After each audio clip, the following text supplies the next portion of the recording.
안녕하십니까. 오늘 진행을 맡은 예하운 선교회 김디모데 목사입니다. 사단법인 평화나무에서는 한국 사회와 한국 교회의 갈등과 분열을 조장하고 있는 정광훈 현상에 대해서 오늘 공론의 장을 마련했습니다. 그래서 정광훈 현상 어떻게 볼 것인가를 주제로 오늘 토론회를 개최합니다. 정광훈 씨는 지난 6월 11일 문재인 대통령 하야 시국 선언문을 발표한 이후에 일약 보수의 아이콘으로 자리 잡게 되었습니다. 그리고 지난 10월 3일과 9일 집회에서 최대 인원을 결집시키면서 대중을 주도하고 있고 그리고 동원 능력을 여실히 우리에게 보여주었습니다. 그래서 내년 총선을 앞두고 있는 가운데 전 씨가 주도하고 있는 집회에 야당 전현직 의원들이 또 참여를 하고 있는데요. 이런 모습을 눈에 띄고 있는 실정 가운데 저희 평화나무에서는 신학적, 정치적, 사회적 그리고 이단과 언론적인 측면에서 그리고 정광훈의 이 현상에 대해서 심층 있게 분석함으로써 한국교회가 취해야 하는 적절한 대응에는 어떤 것들이 있는지 오늘 살펴보기 위해 이 자리를 마련했습니다. 아울러 이를 마주하고 있는 이 기독교 개신교인들에게도 바람직한 태도와 자세를 우리가 어떻게 취해야 될지 돌아보는 시간을 갖도록 하겠습니다. 오늘 이 자리에 함께해 주신 패널분들을 소개해 드리도록 하겠습니다. 먼저 한국기독교교회협의회 정의평화위원장이신 최영묵 목사님께서 함께 자리해 주셨습니다. 예, 안녕하십니까. 최영묵입니다. 또 정치연구소 싱크Y 김성회 소장님께서도 자리해 주셨습니다. 네, 안녕하십니까. 바른미디어 대표이신 조미듬 목사님께서도 자리해 주셨습니다. 네, 안녕하십니까. 평화나무 뉴스 진실성 검증센터 센터장이신 권지현 센터장님도 자리해 주셨습니다. 안녕하세요. 권지현입니다. 예, 오늘 순서를 말씀드리면 먼저 네 분의 발제자분들께서 각 영역별로 15분씩 발제를 해주시고 이어 토론과 질의응답 시간을 가진 뒤에 마지막으로 평화나무 김용민 이사장님의 총평으로 마무리 짓도록 하겠습니다. 이제 발제를 시작하겠습니다. 첫 번째로 정광훈과 환교안, 복음을 오도하는 전도자들이란 제목으로 한국기독교교회협의회 정의평화위원장이신 최영묵 목사님께서 첫 번째로 발제해 주시겠습니다. 예, 이 자리에서 함께 하게 돼서요. 사실은 상당한 부담을 안고 나왔습니다. 별로 썩 이 얘기를 즐겨 이렇게 하고 싶은 마음은 별로 없는데 또 이로 인한 우리가 소위 정광훈 현상이라고 부르는 이 현상이 사회적인 해악을 너무 많이 끼치고 있기 때문에 적어도 거기 문제점은 좀 지적할 필요가 있겠다 싶어서 함께 나와서 이 자리에 함께 하게 됐습니다. 그러나 또 어떻게 접근해야 될지 저의 상식으로는 소위 견적이 안 나온다고 그러죠. 안 나오니까 어떻게 접근해야 될지 조금 막막한 그런 점도 있지만은 제가 말문을 여는 의미에서 준비한 그런 발제를 간략히 이렇게 좀 말씀드릴까 합니다. 이 제가 안경 좀 껴도 되나요? 예. 네. 제가 눈이 왔다 갔다 해서요. 예. 저희 정광훈 현상으로 세상이 소란합니다. 그분의 막말 파문은 어제 오늘 일이 아니지만 한기총 회장을 맡은 이후 발언 수위가 점입 가경입니다. 저로서는 거기에 대해서 이제 평가하기 위해서 도대체 왜 그럴까 그 이유를 생각해 보지 않을 수가 없는데요. 거두절미하고 그렇게 험한 말들을 뱉어놓는 그런 까닭이 뭘까 생각해보지 않을 수가 없습니다. 그 소란을 피우며 거두고자 하는 어떤 정치적 효과 말고 정말 뭐가 그렇게 못마땅한 것일까 저 나름대로 생각을 해봤는데요. 줄여서 얘기하면은 촛불혁명으로 탄생한 현 정부가 평화 프로세스를 진행하는 것을 북측의 적화야욕에 놀아나는 것으로 보기 때문이 아닐까 그렇게 생각이 들었습니다. 굳이 반대하는 합리적 핵심을 짚자면은 제가 합리적으로 추정하기에는 그것뿐인 것 같습니다. 거기에 더해서 한 가지 더 이유를 찾자면 그 평화 프로세스가 진행되는 그런 과정과 더불어서 다양한 그 소수자들이 공존해야 한다는 사회 문화적 분위기가 강화되고 있는 기류, 그것이 기존의 사회적 질서를 심각하게 위협한다고 보기 때문이 아닌가.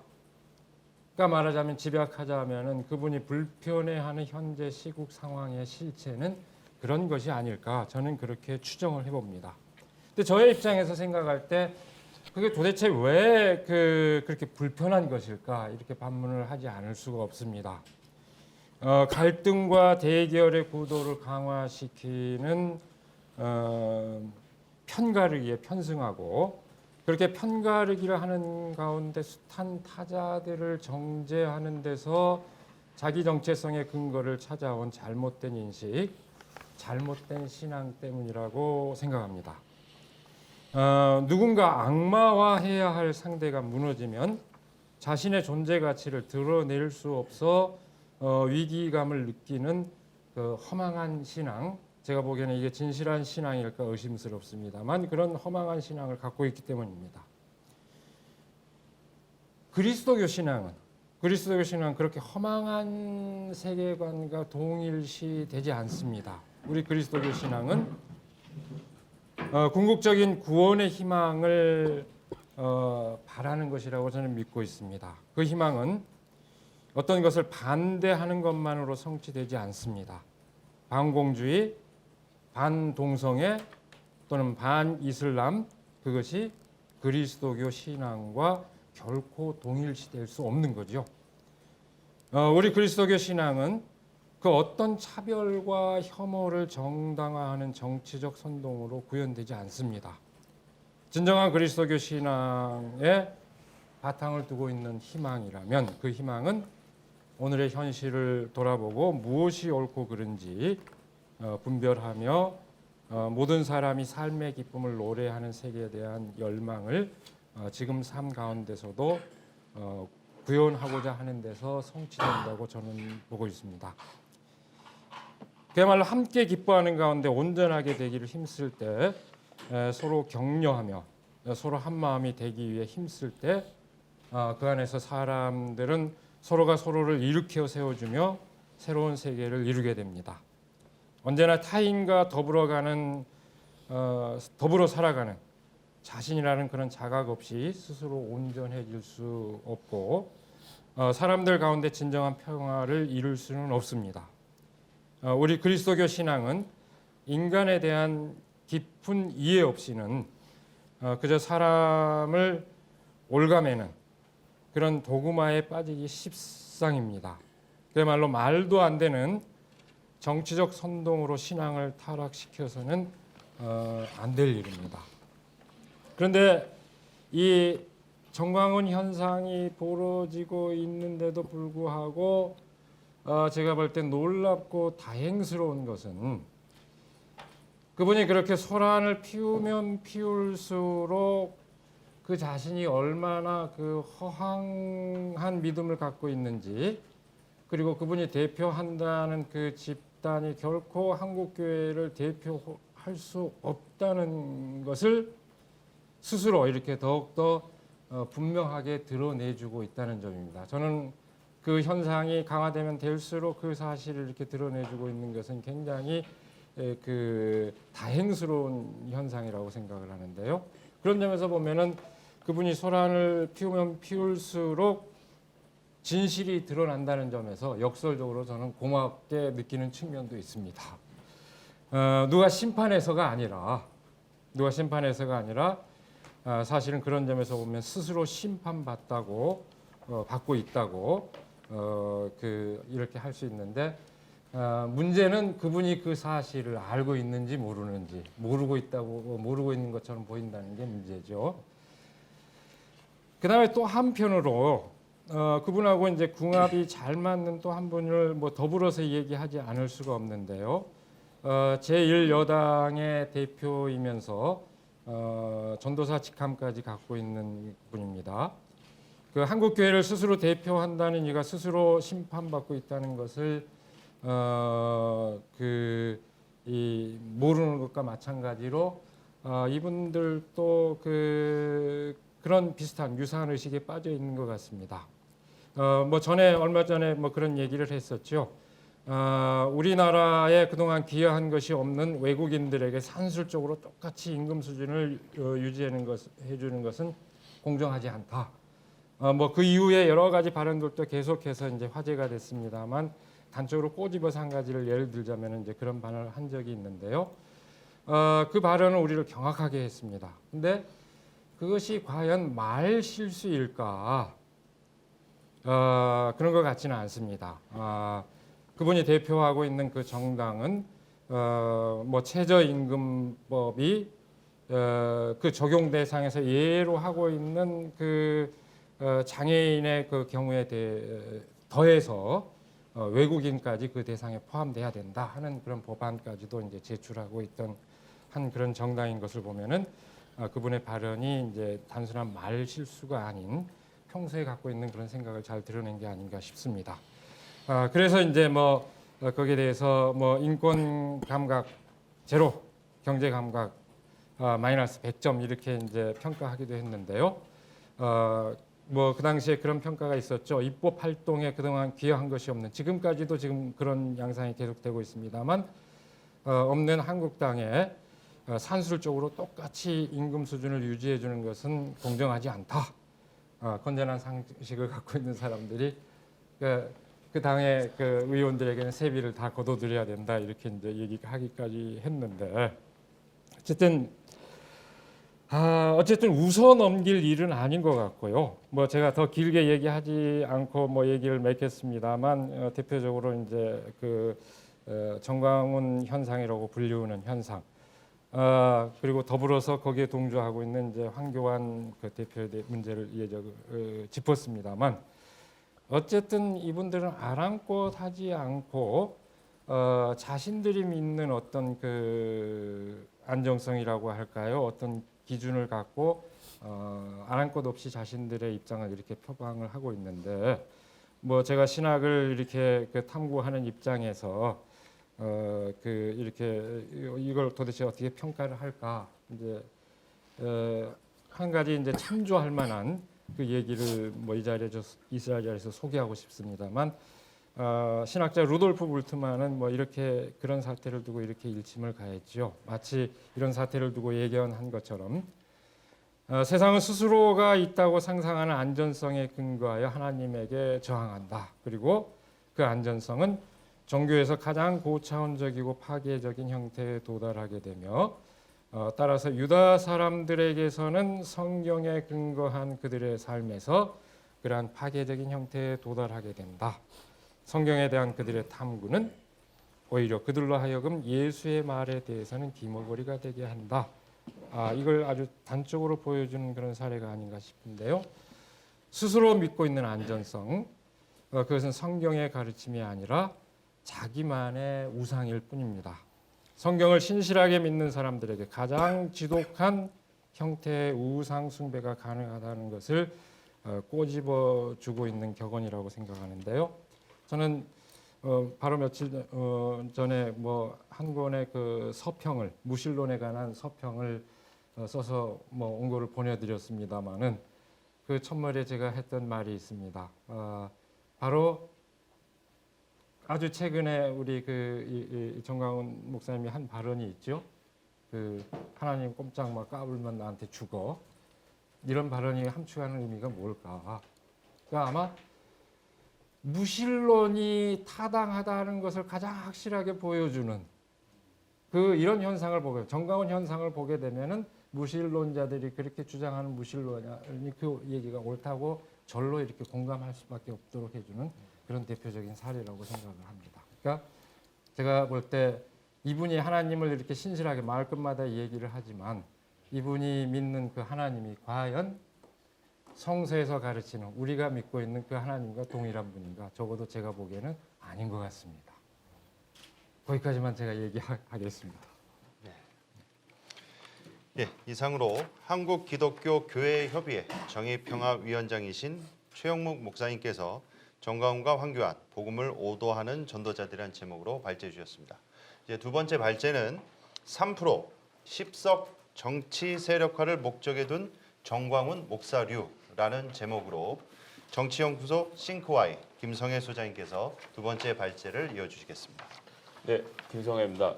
제가 미국에 있는 제 교단 소속이 미국에 있는 PCUSA 교단입니다. 미국 장로교에서 캔디데이트까지 했고요. 목사 바로 전 단계인데 그러고 나서 뭐 여러 가지 사정이 있어서 목회 길을 가지는 않았고요. 그 샌프란시스코 티올로지컬 세미나리라는 PCUSA 산하 14개 정규 신학교가 있는데 그 중에서 한 군데인 샌프란시스코 신학대학에서 목회학 석사를 졸업했습니다. 네가 왜 갑자기 여기서 저런 얘기 하느냐고 하실까 봐. 백그라운드 잠깐 설명드렸고요. 그래서 저는 일단 가장 먼저 하고 싶은 얘기는 혐오와 감염에 대한 이야기입니다. 성경을 읽을 때는 그 당시의 사회적 맥락 안에 성경을 읽어야 되는데요. 그 당시에는 병원이나 과학이 발전하지 않던 시절이라 여성의 생리가 아주 불결한 것으로 취급을 당했습니다. 그리고 한 발 더 나가서 그 생리혈이 묻으면 그 부정함이 같이 옮겨간다고 생각을 했습니다. 레위기에 보면 이런 구절이 나옵니다. 여자에게서 무엇인가 흐를 경우 곧 그곳에 피가 흐를 때 그 여자는 이래 동안 불결하다. 그 여자의 몸에 닿는 모든 이는 모두 저녁 때까지 부정하게 된다. 그 여자가 불결한 기간에 눕는 자리는 모두 부정하게 된다. 그가 앉은 자리도 모두 부정하게 된다. 그 여자의 잠자리에 몸에 닿는 이는 모두 옷을 빨고 물로 몸을 씻어야 한다. 그는 저녁 때까지 부정하게 된다. 무엇이든 그 여자가 앉은 물건에 몸이 닿는 이도 모두 옷을 빨고 물로 몸을 씻어야 한다. 그는 저녁 때까지 부정하게 된다. 잠자리든 또는 그 여자가 앉은 물건이든 그것에 몸이 닿는 이는 저녁 때까지 부정하게 된다. 라는 이야기가 나오고 구약을 믿던 시절만 해도 이걸 다 믿은 거죠. 그리고 제가 언급은 안 했습니다. 이 레위기 앞뒤로 보면 이제 고름에 대한 이야기, 정액에 대한 이야기도 나옵니다. 마찬가지로 묻으면 다 부정하다라고 얘기합니다. 이게 이제 당시에는 신앙서이기도 하지만 규율이고 가르침이잖아요. 그러니까 이제 이런 지저분한 것들은 잘 청소를 해야 된다라고 이야기를 했는데 현재로 와서는 정액과 고름의 얘기는 다 빠지고 여성의 생리만 남아 있는 거죠. 그래서 이랬던 위생의 문제가 어느 순간 지켜야 되는 신의 규율이 되어버린 상태였던 겁니다. 이제 지금으로부터 2000년 전으로 다시 돌아가는 겁니다. 신약은 기본적으로 하나님에 대한 인간의 잘못된 이해를 바로잡아주기 위해서 예수님께서 이 땅에 다시 오시고 그 과정을 바울이 한 번 더 해석해 준 과정으로 보시면 그런 구조로 보시면 큰 문제가 없을 거라고 생각을 합니다. 생리에 대한 오해도 그렇습니다. 이제 오늘 인용하고 싶었던 본문에 나오는 여인은 12회 동안 하혈을 했다고 합니다. 그러니까 의사를 많이 찾아다녔다고 본문에 나오죠. 그러니까 가진 것을 다 탕진했다. 12년 동안 의사를 만나서 탕진했다 그러면 이 사람이 원래는 돈이 얼마나 많았을까 저희가 쉽게 짐작해 볼 수 있습니다. 효험도 없었고 증세가 더 심해졌기 때문에 아마도 저희 짐작에는 이런 정도 생리혈을 하건 하혈하는 여자 같으면 집에는 못 살고 부정하니까요. 집에는 못 살고 마을 어디 내쫓겨갖고 움막 같은 걸 지고 살고 있는 상황이 아니었을까라고 저희가 미루어 짐작을 해볼 수 있습니다. 근데 그 여인이 예수의 소문을 들었죠. 그 군중 속에 끼어들어서 그 사람의 예수의 옷을 만졌습니다. 그러면서 속으로 내가 그분의 옷만 만져도 구원받게 하라고 혼잣말을 했던 겁니다. 맞습니다. 그랬더니 병이 나았던 겁니다. 근데 그때 이제 예수께서 당신에게 능력이 나간 것을 즉시 알아채시고 군중을 뒤돌아보면서 누가 내 옷을 만졌습니까? 라고 말씀을 하셨습니다. 그러자 제자들이 보시다시피 군중에 선생님께 마구 몰려들고 있는데 누가 만졌냐고 말씀을 하시다니요? 라고 여쭈니까 그렇게 만진 사람을 찾으려고 하다가 그 부인이 자기에게 일어난 일을 알았기 때문에 두려워서 떨면서 나왔습니다. 왜요? 하혈을 하는데 다른 남자를 만졌잖아요. 그 남자를 부정하게 한 거니까. 그러니까 자기가 죄를 졌다고 생각했겠죠. 그래서 두려워서 엎드려서 사실을 고하니까 예수께서는 그에게 딸이여 그대의 믿음이 그대를 구원하였어. 평안히 가시오. 그리고 병고에서 나아 건강해지시오라고 말씀하셨습니다. 이게 마가복음 5장 25절에서 34절 말씀이고요. 본문은 그 분도 성경에서 내는 200주년 기념 성경에서 인용했습니다. 유일하게 예수님이 존댓말 쓰시는 버전이라. 본문의 여인이 이제 재산을 탕진하는데 이렇게 더 갑부였고 본문에서 두려워 떨고 나왔다는 얘기는 가족이 있었는지 알 수 없지만 이 여인은 그 당시엔 감염의 숙주 취급을 당했겠죠. 가족과 격리된 채 마을 어귀에서 살면서 이 고생을 하는 이런 와중에 만났다는 것. 마을 사람에게 걸리면 무슨 꼴을 당할지 알 수 없는 상황이었지만 군중이 있는 곳까지 나와서 예수를 만졌죠. 그리고 부정해졌어야 하는 예수는 오히려 거꾸로 태연하게 병이 나았음을 선포를 합니다. 정화를 한 거죠. 그래서 우리가 이 과정만 놓고 보면 예수님이 더러운 것에 감염을 막아주는 정화자인 것으로 착각할 수 있는데요. 다른 구절을 또 하나 좀 더 보겠습니다. 사람 밖에서 사람 안으로 들어가 그를 더럽힐 수 있는 것이라는 아무것도 없습니다. 도리어 사람에게서 나오는 것이야말로 사람을 더럽히는 것입니다. 그러자 예수께서 그들에게 말씀하셨다. 여러분도 그토록 깨닫지 못합니까? 여러분 정말 알아듣지 못하겠습니까? 밖에서 사람 안으로 들어가는 것은 무엇이든 사람을 더럽힐 수 없으니 사실 그것이 사람 마음속으로 들어가지 않고 뱃속으로 들어가서 뒷간으로 나간다는 것을 말입니다. 이로써 그분은 모든 음식은 깨끗하다고 밝히신 것이다. 이건 먹고 저건 먹지 말라는 이야기들이 다 소용없는 얘기란 걸 얘기한 거죠. 또 이어서 말씀하셨다.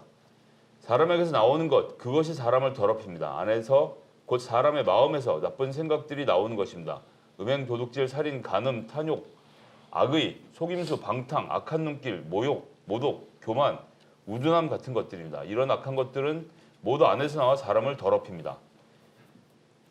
마가복음 7장 15절에서 23절의 말씀이었습니다. 예수는 밖에서 안으로 들어가는 것이 사람을 더럽힐 수 없다고 선언을 합니다. 감염이란 공포에서 인간 해방을 선포한 것이죠. 한때는 지침이었던 것이 어느 순간 신의 명령이 되었고 이것이 그 제약이 돼서 다른 사람을 배척하는 가운데 예수님께서 다시 이 땅에 오셔서 사람에게서 나오는 것이 더럽힌다라고 일침을 놓은 상황입니다. 이 바리새인들이 갖고 있던 이 감염에 대한 공포, 예수의 말이 바이러스처럼 퍼져나가는 것을 보고 바리새인들이 로마인들하고 짜고 숙주인 예수를 제거를 하게 되죠. 그런데 그들이 숙주를 제거했다고 기뻐하고 있을 때 예수님께서는 부활을 통해서 모든 사람들의 마음에 퍼져나가 버립니다. 이게 저는 성경이 주는 최고의 역설이라고 생각하는데요. 지금 이제 한국 교회를 보면 말 그대로 바리새인의 판입니다. 이슬람에 감염된다는 공포, 공산주의 사상에 감염된다는 공포, 동성애자에게 감염된다는 공포를 스스럼 없이 드러내고 있습니다. 인간으로 다른 인간의 성적 취향을 평가할 수 없으나 성경 말씀에 기초해서 단지할 수 있다고 믿고 인종이 다르다고 차별하는 것은 안 된다고 알고 있지만 종교가 다르니 배척할 수 있다라고 그 신앙의 기초에서 이야기하고 있고 이념이 다른 것으로 상대방을 차별할 수는 없지만 공산주의 국가에서 기독교를 탄압한 역사가 있으니 우리가 죽기 전에 그들을 죽여야 된다라고 이야기할 수 있는 용기가 기독교인이기 때문에 나오는 거죠. 이것이 한국 개신교가 가지고 있는 문제의 근원, 감염에 대한 공포로 신도 이성을 마비시켜서 차별과 증오의 한복판으로 교회가 사람들을 끌고 들어가는 상황이 아닌가라고 생각하고요. 이것이 바로 전광훈 목사의 주도하에 광화문 청와대 앞에서 벌어지고 있는 시위가 그 현장이라고 생각합니다. 이제 뭐 정치적인 얘기를 좀 하면 선거법 개정안이 통과가 되면 그 3% 이상의 지지를 받는 정치 세력은 어쨌든 국회의원이 되게 됩니다. 3%가 적지가 않습니다. 전 국민이 5천만이라고 치면 3%면 150만이고요. 150만 명은 3 곱하기 3에서 무려 9명. 9명의 국회의원이 이 사람들을 대표하는 역할을 하게 됩니다. 근데 뭐 이제 준연동형이기 때문에 실제로는 5명 정도의 국회의원을 3%가 넘으면 가질 수 있게 되거든요. 지역구 없이도. 지금 이런 상황을 지금 보고 있는 겁니다. 그래서 자유한국당과 더불어민주당은 지역구를 잡을 것이기 때문에 이 군소 정당들은 이런 식으로 3% 이상만 획득해서 5석을 만들면 시끄러운 사람 5명이 그 50명짜리 한 당보다도 더 큰 목소리를 낼 수 있는 상황 뭐 충분히 그 많이 보셨을 거라고 생각합니다. 이런 거죠. 연동형으로 하면 자유한국당에 찍는 표가 다 사표가 된다. 지역구 투표는 자유한국당에게 하시고 이민자를 반대한다면 우리 기독당에 투표해 주십시오. 동성애자를 반대한다면 여러분들이 하나님의 말씀을 믿는다면 기도를 하신다면 우리 기독당에 투표해 주십시오. 지역구 물론 자유한국당에 가져가야죠. 이렇게 얘기를 하는 겁니다. 그래서 자유한국당에 정당 투표를 하면 지금 현재 구조는 30%가 정당 투표를 하면 그게 자유한국당의 6석으로 돌아가거든요. 근데 만약 이 30%를 기독당이 하게 되면 이거는 뭐 거의 50석, 그러니까 50석 물론 이제 비례에 걸려 있지만 최소한 30석 정도 확보할 수 있는 수준으로 간다는 겁니다. 그러니까 그 투표의 효능감을 생각했을 때 사람들이 그럼 정당은 내가 국회의원은 여기서 만들고 그다음에 나의 신앙은 이 기독당을 통해서 표출해서 정광훈 목사님이 혹은 다른 목사 누군가가 어떤 전도사가 장로가 나 대신 국회에 가서 신앙적인 얘기를 해주면 너무 좋겠다 이렇게 되는 겁니다. 이제 해외 사례를 보면요, 그 독일 대한당은 이슬람은 독일의 가치를 맞지 않는다고 정책을 설포했고 이슬람 사원 모스크 설립을 금지를 요구를 합니다. 그리고 이런 그 국민전선의 경우에는 프랑스죠. 27%를 득표를 했는데요. 이민자에게 제공한 의료보험 혜택을 줄여야 된다고 얘기하고 또 네덜란드 자유당은 이슬람 학교를 폐교하고 네덜란드 시민 개개인이 어떤 민족 출신인지를 기록으로 남기자고 이야기합니다. 이거 되게 황당하지 않습니까? 근데 2010년 하원 선거에서 무려 20석이나 확보를 했습니다. 이렇게 전 세계 경제 침체와 국수주의 부활로 인해서 극우 정당이 포퓰리즘에 기대해서 각 나라에서 예상을 뛰어넘는 성공을 거두고 있습니다. 우리나라도 지난번에 국민의당이 출연해서 양당제를 무너뜨렸던 것이 전 좋은 그 사례라고 보고요. 그래서 정광훈의 혐오 발언 사례는 뭐 말 하나만 안 하죠. 전교조 안에는 성을 공유하는 사람이 만 명이 있다. 이게 어디서 왔느냐? 과거 빨치던 남로당들이 지리산에서 자기들의 조직을 이탈하지 못하게 하려고 성을 공유했다. 이런 얘기를 하는 거고요. 기독자유당이 국회에 입성하면 동성애자들을 격리하는 법을 만들겠다. 동성애를 국가질병으로 분류하고 메르스나 한센병처럼 격리 치료하겠다.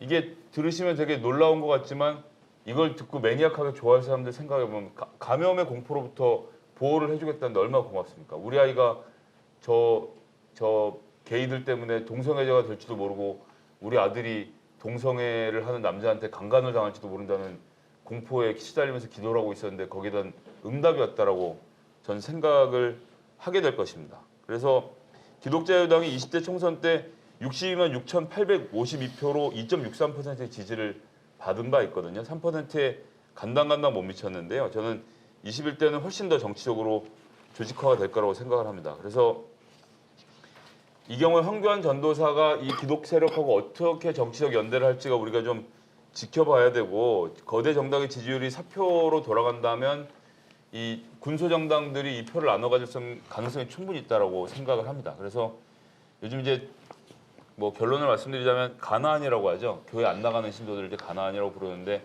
신앙인으로서의 정체성을 유지하고 있는데 도대체 지금 교회는 창피해서 못 나가겠다는 사람들이 여기저기 꽤 많이 있지 않습니까? 그 교회는 그렇게 되면서 점점 폐쇄화되고 자기들끼리의 언어로 굳어집니다. 이걸 뭘 보면 알 수 있냐? 그 집단이 곧 망할 건지 안 망할 건지는 그 집단 내에서만 하는 말이 있으면 그 집단은 금방 망합니다. 옛날에 운동을 하던 사람들이 그렇고요. 지금 교회가 그렇고요. 그 안에서 쓰는 방언들의 규모가 너무 커져서 사투리의 규모가 너무 커져서 일상생활에 나와서도 그들만이 하는 얘기를 하는데 옆에 사람 못 알아듣는 지경으로 가죠. 이런 집단들은 주로 오래 가지 못합니다. 교류가 안 되니까요.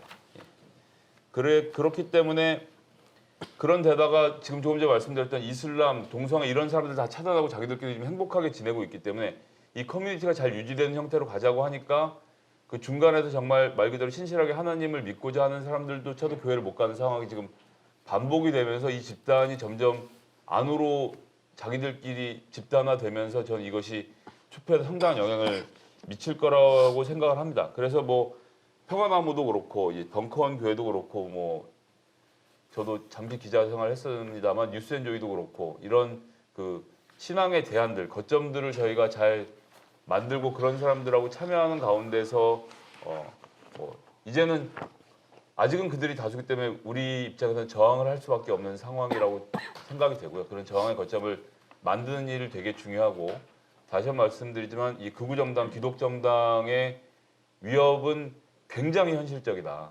굉장히 현실적이고 이대로 두면 그 정상 생활 하는 가운데서도 일부만 혐오하는 이민자, 동성애만 혐오하는 것이 공개적으로 논의될 수 있는 저는 정치가 곧 열릴 목전에 있다 이런 말씀으로 마무리 짓도록 하겠습니다. 예. 이상으로 정치연구소 싱크와의 김성애 소장님께서 3% 10석 정치 세력화를 목적에 둔 정광훈 목사료라는 제목으로 발제해 주셨습니다. 다음 세 번째 발제는 바른미디어 대표이신 조미든 목사님께서 정광훈 씨와 사이비 종교 교주의 평행이론이란 제목으로 발제해 주시겠습니다. 네, 안녕하십니까. 바른미디어 조민근 목사입니다. 사실 저는 보통 이제 이단 사입에 관련된 사역을 하시는 분들을 보면 그 이단 사입 단체에 몸담았다가 나오신 분들 혹은 그 단체 때문에 피해를 입으신 분들이 많아요. 근데 저는 둘 다 아니거든요.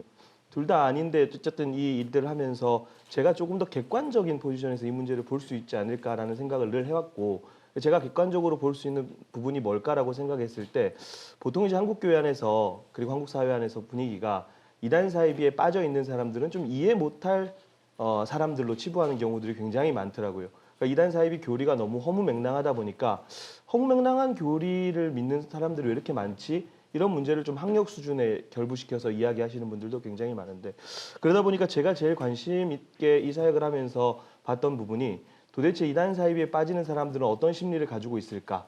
왜냐하면 기존의 한국교회에서 이단 사역이라고 했을 때는 좀 뭐 교리 가지고 정죄하는 그런 논조였다면, 저의 관심사는 도대체 왜 사람들은 그렇게 허무맹랑한 교리를 믿게 되는 것일까?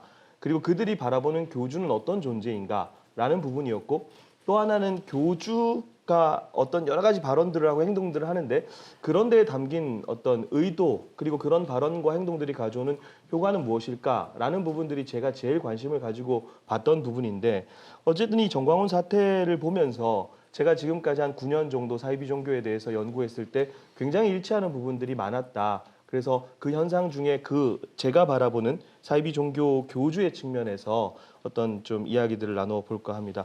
사실은 정광훈 씨가 처음 막말하고 그랬을 때 우리 대다수의 어떤 반응은 그냥 무시였습니다.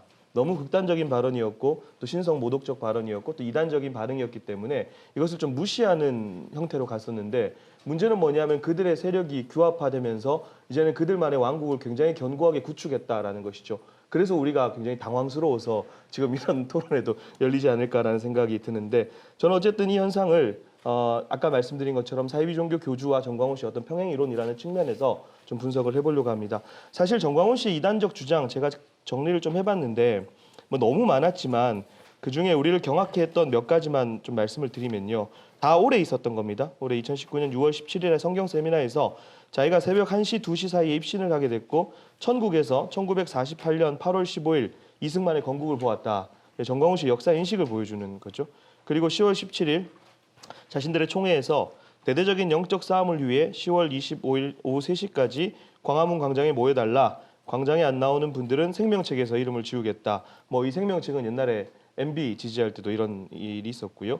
그리고 10월 22일에 청와대 인근에서 가장 논란이 됐던 하나님 꼼짝마, 뭐 하나님 까불면 나한테 죽어라는 발언이 있었고요. 그리고 11월 2일에 서울 광화문 집회에서 하나님께서 국가 대사에 대한 것을 저에게 보여주십니다. 단 한 번도 제가 틀렸던 적이 없습니다. 박근혜 대통령에 대해서 7번 정확하게 보여줬습니다. 대통령 선거할 때부터 탄핵될 때까지 7번을 정확하게 저에게 보여주셨습니다. 그리고 황교안 대표님이 저의 연계 레이더에 나타났습니다. 이제 딱 한 번 나타났습니다. 이제 시작된 것입니다. 제 연계 레이더에 걸려들었습니다. 그리고 11월 10일에 하나님의 기름 부음이 내게 임했기 때문에 대한민국이 망할 것을 미리 본 것이다. 그래서 국민에게 문재인 퇴진을 선포한 것이다. 여러분에게도 기름 부음이 세게 임하면 가정, 자녀, 사업, 교회까지 미리 되어질 일을 활짝 보는 역사가 일어날 것이다. 이게 바로 선지자의 영이다. 라는 발언들이었습니다. 사실 이런 발언들에 대한 평가는 한 줄로 하면 딱 맞을 것 같아요. 신학적 비판 가치 없음. 이게 제일 적절하지 않을까라는 생각이 듭니다. 왜냐하면 생명책에서 지우겠다, 뭐 하나님 나한테 까불면 죽어, 이런 발언들이 우리 정통 기독교에서 용인할 수 있는 어떤 신론, 구원론, 뭐 성령론의 범주에 들 수가 없다는 거죠. 그러니까 저는 슬픈 게 뭐냐면 이런 발언들이 이단적이냐 아니냐라고 분석해야 되는 이 현실 자체가 슬픈 거죠. 딱 들었을 때 너무 명백하게 구별을 할 수 있고 판단을 할 수 있는 문제인데 이것이 이단적입니까? 라고 질문하는 것 자체가 한국교회의 어떤 수준을 보여주는 것이 아닌가라고 저는 생각을 하고, 예를 들면 이런 거죠. 기름 부음 같은 경우에 제가 한 기자가 정광훈 목사가 정말 기름 부음 받은 사람이라면 비판을 하지 말아야 된다라는 어떤 영상을 봤는데, 기름 부음은 우리 그리스도인이라면 다 받은 거잖아요. 그렇죠? 근데 그런 어떤 기본적인 상식이 없는 상황에서 이런 생명책에서 지우겠다, 하나님 까불지 마, 이런 것이 이단적인가요? 라는 질문 자체가 성립을 하면 안 되는데, 그런 질문을 해야 된다는 자체가 좀 너무 안타깝고 슬프다라는 생각이 들면서 저는 그래서 이게 이단적이냐 아니냐 이건 너무 명백하기 때문에 그거보다는 왜 정광훈 씨가 이런 발언들을 가지고 사람들을 본인 표현대로 선동을 하는가 그 부분 그리고 정광훈 씨가 지금까지 했던 여러 극단적인 발언들을 살펴보면서 그런 발언들을 하는 의도가 뭐고 그런 발언들이 가지고 오는 효과가 뭔가라는 부분들을 좀 생각해 보려고 하는 겁니다. 제가 정광훈 씨 발언들을 좀 살펴보면 결국 이거거든요. 자기가 남들과 다른 특별한 능력이 있다는 것을 계속해서 강조합니다. 근데 이게 이제 사이비 종교 교주들이 쓰는 전형적인 방법인 거죠. 그 사이비 종교 교주들이 가지고 있는 가장 큰 특징이 자기가 이 시대에 완수해야 될 특별한 사명을 가지고 있다고 확신하는 거죠. 그래서 자기가 이 시대에 완성할 사명이 있다라는 것을 어디로부터 받았는가? 하나님으로부터 계시를 받았다. 정광훈 씨가 계속해서 계시를 받았다라고 주장하는 것은 자기가 어떤 특별한 위치에 있다라는 것을 좀 부각시키기 위함이 아닌가 저는 그렇게 생각을 하는데 사실 이것이 두 가지입니다. 속임수거나 과대망상이거나 둘 중에 하나겠죠. 거짓말로 얘기를 한다든지 아니면 정말 자기 암시에 빠져서 과대망상으로 그렇게 하는데 문제는 뭐냐면 이런 계시를 계속해서 얘기했을 때 집단 내에서 그 정광훈 씨를 추종하는 사람들 내에서 위계 질서가 발생한다라는 거죠. 어떤 위계 질서가 발생하냐 하면 계시를 받은 자, 특별한 계시를 받은 자와 특별한 계시를 받지 못한 자. 그러니까 특별한 계시를 받은 사람은 굉장히 높은 위치로 격상이 되고 특별한 계시를 받지 못한 우리는 계속해서 이 사람을 추종해야 되는 동시에 뭡니까? 보호해야 되는 거거든요. 이 사람은 이 시대에 완수해야 될 사명이 있고 그를 위해서 우리가 함께 힘을 합쳐야 된다라고 하는 이제 자신을 조력하는 대상으로 바꾸게 되는 거죠. 그러니까 신자는 교주를 따르는 동시에 절대적으로 보호해야 될 대상으로 여기고 과잉 충성하거나 맹종하는 결과를 가지고 오게 되는 거죠. 그래서 교주 같은 경우는 이것을 계속해서 강조해야 되기 때문에 자기가 신과 밀접하다. 그러니까 계속돼서 자기가 이런 계시를 받았다, 저런 계시를 받았다. 그러다가 이런 수위가 높아지다 보니까 결국에는 나중에는 결국 사이비 종교 교주들이 어디까지 가냐면 자신이 신과 합일된 존재까지 가게 되는 것이 전형적인 한국에 나타났던 사이비 종교 교주의 특징이었다라는 거죠. 그러니까 정광훈 씨 같은 경우도 예전에 그런 발언들이 수위가 점점 높아지면서 하나님 나한테 까불지 마, 까불면 나한테 죽어라고 했던 것이 해명하는 영상을 보니까 결국 하나님과 자기가 그만큼 가깝다라는 거. 당신들보다 내가 하나님과 정말 가깝다라는 것을 강조하기 위함이고 평화나무에 오늘인가요? 어저께 기사 보니까 자기가 메시아 나라의 왕이라고 이제 좀 있으면 자기가 이제 더 높아질 겁니다. 제가 봤을 때는 하여튼 그런 일들이 벌어진다는 거죠. 그래서 이런 계시를 얘기하는 사이비 종교 교주들의 가장 공통점이 뭐냐 하면 굉장히 독특한 용어들을 써요. 제가 이제 이단 사이비를 연구하면서 제일 어려운 지점이 뭐냐 하면 그들이 사용하는 용어 체계를 이해하는 겁니다. 그들의 책을 보면 무슨 말인지 하나도 몰라요. 왜냐하면 그 사람들이 사용하는 용어 체계와 우리가 사용하는 용어 체계가 너무 다르다라는 거죠. 가령 예를 들면 정광훈 씨 같은 경우도 연계레이다 뭐 이런 말을 쓰는데 근데 그런 단어를 쓰는 이유가 있다라고 봐요. 왜냐하면 자기가 이 시대에 특별한 사명을 부여받은 자 그리고 굉장히 특별한 존재예요. 그럼 내가 특별한 존재라는 것을 사람들에게 나타내기 위해서는 기존에 쓰던 언어 체계를 사용해서는 안 된다라는 거죠.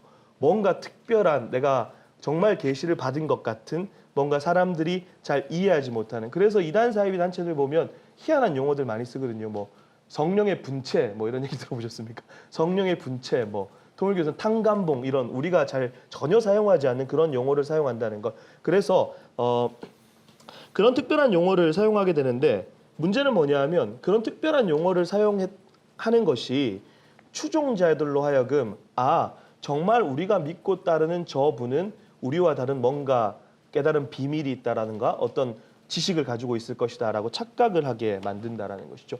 정광훈 씨가 그런 발언을 하는 이유가 여기 있다라고 보고요. 그리고 정광훈 씨가 사용하는 발언의 또 하나의 특징이 뭐냐면 극단적인 이분법적 사고방식을 가지도록 신도들을 세뇌시키는 겁니다. 결국 사이비 종교 교주들의 가장 큰 특징은 신도들로 하여금 흑백 논리 혹은 극단적인 이분법적 사고방식에 빠지도록 만들어서 우리 아니면 가족이라 할지라도 전부 다 마귀, 악, 사단으로 표현하게 되는 것이죠. 그래서 이런 것들이 결국 자신들을 추종하는 사람들을 결집시키는 원동력이 된다라고 저는 봐요. 그러니까 정광훈 씨가 사용하는 그런 극단적인 발언들이 극우 성향을 가지고 있는 사람들을 결집시키는 동력이다. 저는 그렇게 보고요. 그러니까 거기는 기독교인들이 그래도 많다 보니까 뭐 영적 전쟁이다, 사탄이다 이런 종교적인 용어들을 사용해서 기독교인들로 하여금 이질감을 조금 줄이는 동시에 적군까지 명확하게 설정해서 함께 싸우자 이렇게 되는 것이죠. 그래서 이런 단체들의 특징은 뭐냐 하면 다양성은 전혀 없습니다. 다양성은 완전히 말살되어 있는데 소속감은 굉장히 충만해요. 그러다 보니까 우리가 함께 싸우자라는 대명제를 가지고 심리가 어떤 조작되기 최적의 환경이 좀 설정되는 것이 아닌가. 이것이 제가 지금까지 연구했던 사이비 종교에서 나타나는 전형적인 현상이라고 저는 생각이 됩니다. 그러니까 비판이 없죠. 정화작용도 없습니다. 그리고 적군은 정확하게 딱 설정이 돼 있죠. 함께 싸우자. 그러니까 소속감은 굉장히 충만한 상태로 나가게 되는 거죠. 결국 생존을 걸고 투쟁하는 상태까지 이르게 된다. 그래서 심리학에 보면은 터널 비전 혹은 터널 형상이라 그래서 좌우의 것들은 안 보이고 시야가 매우 좁아진 상태를 얘기하는데 정광훈 씨의 추종자들이 지금 터널에 빠져 있는 현상이 아닌가 저는 그렇게 판단이 들고요. 향후에 사실은 정광훈 씨의 어떤 발언들이나 그들의 추종하는 세력들의 행동들은 더 과격해질 거라고 봐요. 왜냐하면 저는 이것을 일종의 종교 중독이라고 보거든요. 그러니까 중독이기 때문에 중독이라는 게 결국 내성이 생기거든요. 지금까지 해왔던 대로 하면 더 큰 자극을 줘야 그 사람들이 반응을 하게 됩니다. 그러니까 정광훈 씨 발언의 수위가 계속해서 높아질 것, 더 세게 하고 더 자극적이 돼야 된다. 그러면 그런 자극적인 발언들과 그런 강렬한 행동들이 계속해서 벌어지게 되면 극단적인 행동들이 나타나기 시작한다는 거죠. 결국 예를 들어서 뭐 순국 열사대 같은 경우가 지금 조직이 돼 있고 그 사람들은 보니까 유서까지 지금 다 써놓은 상태. 어떤 돌발 행동을 일으킬지 모른다라는 거죠. 그러니까 보통 사이비 종교 교주들이 신도들에게 어떤 테러 행위를 지시할 때 야, 몇 년, 몇 월, 며칠, 몇 시에 어디 가서 어떻게 해 이렇게 정확하게 설정하지 않거든요. 그냥 대략적으로 저기 마귀가 있네, 저기 사탄이 있네 이런 식으로 행동 강령만 딱 내린다라는 거죠. 근데 저기 마귀가 있으니까 그 마귀를 때려잡아야 될 사람은 나 이런 식으로 사고를 치게 되는데 지금 그런 현상이 벌어지기에 최적의 상태가 지금 정광훈 씨의 추종자들 사이에서 벌어진 것이 아닌가 저는 그렇게 생각이 들고요. 발언을 마무리하면서 사실 저는 이거를 종교 중독의 한 관점을 보기 때문에 도대체 정광훈 씨에 빠져 있는 사람들의 사고방식이 뭘까? 저는 제일 그게 궁금하거든요. 근데 아놀드 루드비라고 해서 그 정신과 쪽 의사인데 그 사람이 쓴 중독자의 내면 심리 들여다보기라는 책이 있어요. 그 책에 보면 이런 말이 있습니다. 중독자의 두뇌는 더 이상 합리적인 판단을 위해서 존재하지 않는다. 오직 상황을 합리화하기 위해 작동할 뿐이다. 저는 이 표현이 제일 정확한 표현이 아닌가라고 생각을 합니다. 네, 이상입니다. 예, 이상으로 바른 미디어 대표이신 조미든 목사님께서 정광훈 씨와 사이비 종교 교주의 평행 이론이란 제목으로 발제해 주셨습니다. 다음은 마지막 발제인데요. 저희 평화나무 진실검증센터 권지현 센터장님께서 정광훈 현상과 언론이란 제목으로 발제에 이어주시겠습니다. 네, 내려오는 동안 좀 얘기를 하자면 사실 개인적으로는 정광훈 씨를 올 초부터 계속 모니터링을 했었어요. 그러니까 자유한국당이 이제 박근혜 전 대통령 이제 탄핵 이후에 굉장히 이제 괴멸 상태에 놓이면서 보수 개신교를 끝으로 잡을 거라는 예측이 됐었고, 그런데 이제 계속해서 막말과 정치 행보를 해왔던 어떤 정광훈 씨가 한기총 대표 회장이 된 거죠. 그래서 이거를 그냥 가벼이 여길 수는 없겠다. 이 사람이 크게 사고 칠 것 같다라는 예측이 됐었고, 그래서 개인적으로 계속 올 초부터 모니터링을 했는데 이렇게까지 사고를 칠 줄은 사실 몰랐습니다.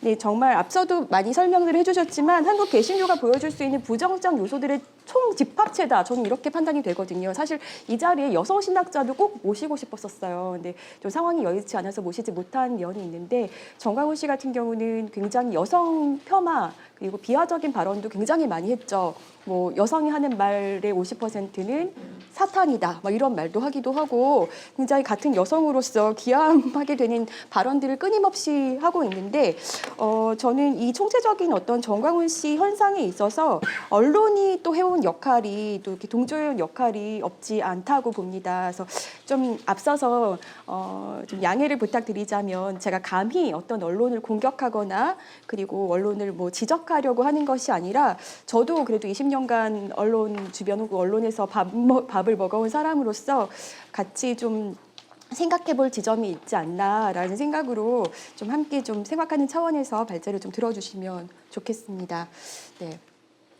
연합뉴스 사진이었죠. 저는 올해 베스트 포토가 아닌가 싶은데 정말 잘 찍혔어요. 네, 그래서 오늘 좀 발제를 해볼 텐데요. 언론에도 책임 있다. 네, 정광훈은 누구인가라고 봤을 때요. 정광훈은 처음에 굉장히 부흥사로서 이름을 날렸습니다.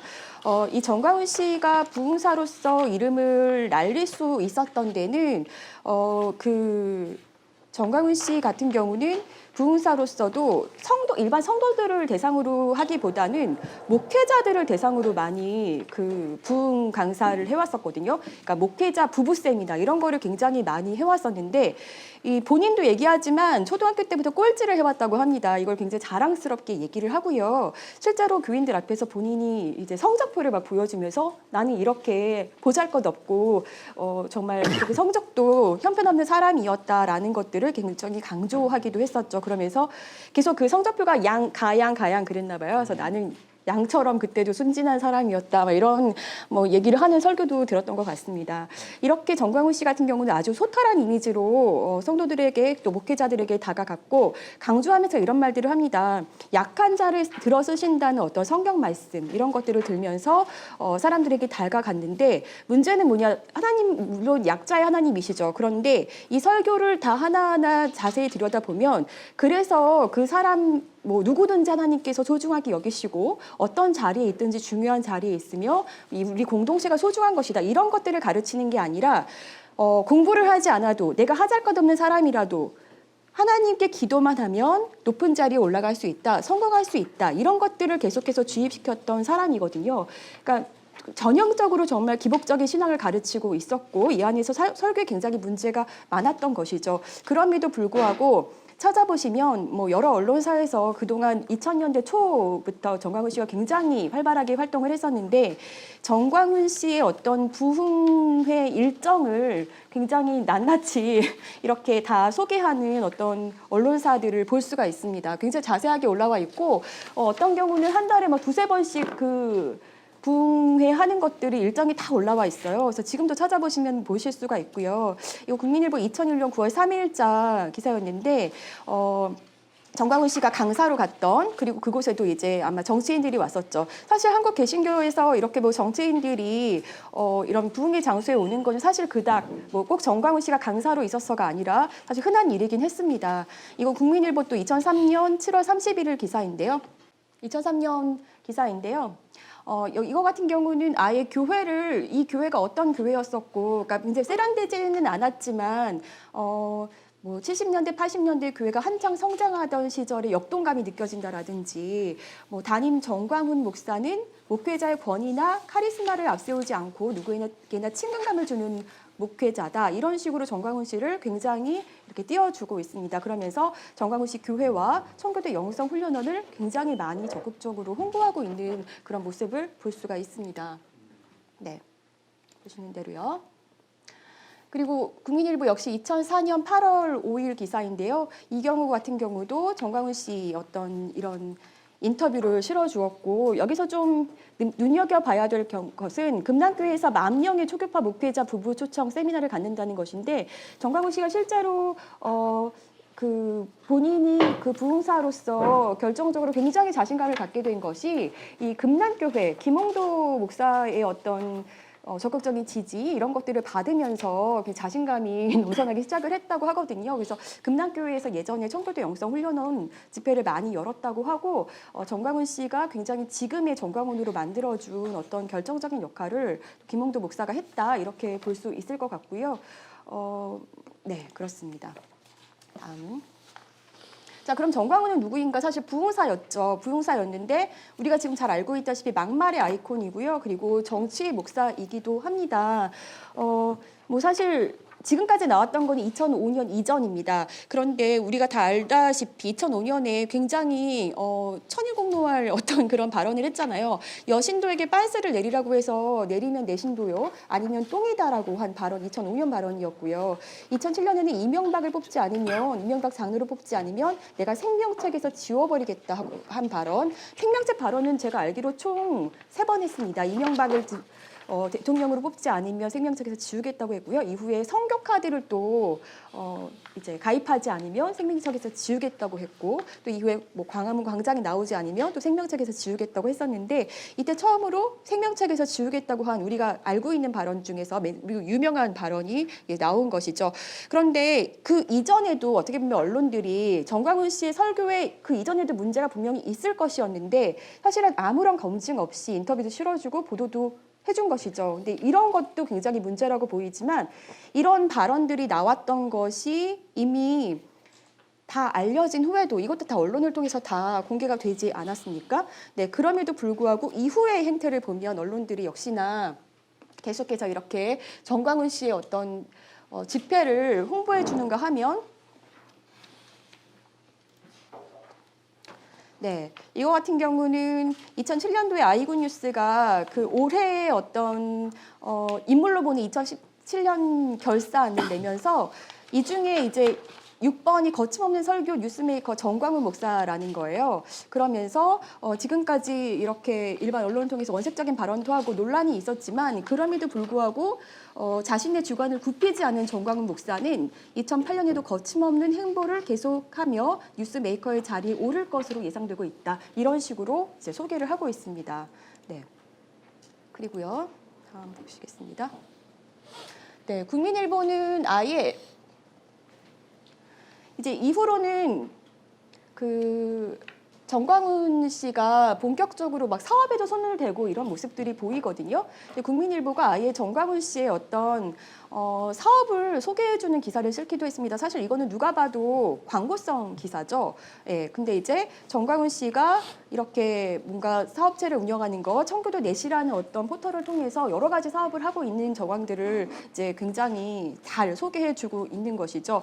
그런데 문제는요, 정광훈 씨의 어떤 이런 행태들이요, 정광훈 씨 한 사람만의 문제가 아니라는 겁니다. 제가 제보받기로는 우리가 잘 알고 있는 그 장경동 목사 같은 경우 정광훈 씨의 영향을 굉장히 많이 받았고, 그 부흥사 스타일을 따라하기 위해서 많이 이렇게 친하게 지냈다고 하고, 지금도 본인 이제 두 명 다 본인들이 서로 인정을 하고 있죠. 우리는 절친이다. 이렇게 인정을 하고 있는데, 장경동 목사 같은 경우도 뭐 장사모라고 혹시 들어보셨을지 모르겠는데 지금도 엠마켓에서 다운받으실 수 있거든요. 그러니까 장사모가 장경동을 사랑하는 모임이 아니라 장경동과 사상을 함께하는 모임이에요. 그래서 그런 어떤 앱을 다운받게 하고, 사실 거기가 마켓이 아닌데 예전에 어떤 설교에서 엠마켓처럼 여기서 물건도 사고 팔아라. 그리고 여기서 우리가 다 정치인도 만들 수 있다. 이런 정광훈과 굉장히 유사한 어떤 발언들을 하고 그 성도들을 굉장히 현혹시키고 있다는 것이죠.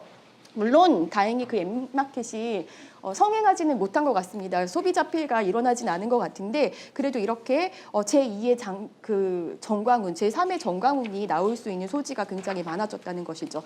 그리고 2005년에 그 정광훈 씨 같은 경우 굉장히 소탈한 이미지를 강조했지만, 사실은 2005년에 광진구 구이동에 30억짜리 건물도 소유하고 있었습니다. 지금은 이제 이미 매매를 한 것으로 확인이 되고 있지만, 이렇게 정광훈 씨 같은 경우 끊임없이 어떤 사업체를 운영하고 그곳에서 돈을 벌 궁리들을 계속 하고 있었다는 것이고요. 이 청교도 내에서 하고 있었던 사업을 한번 구체적으로 한번 보실게요. 네, 뷔페 사업도 했었고요. 네.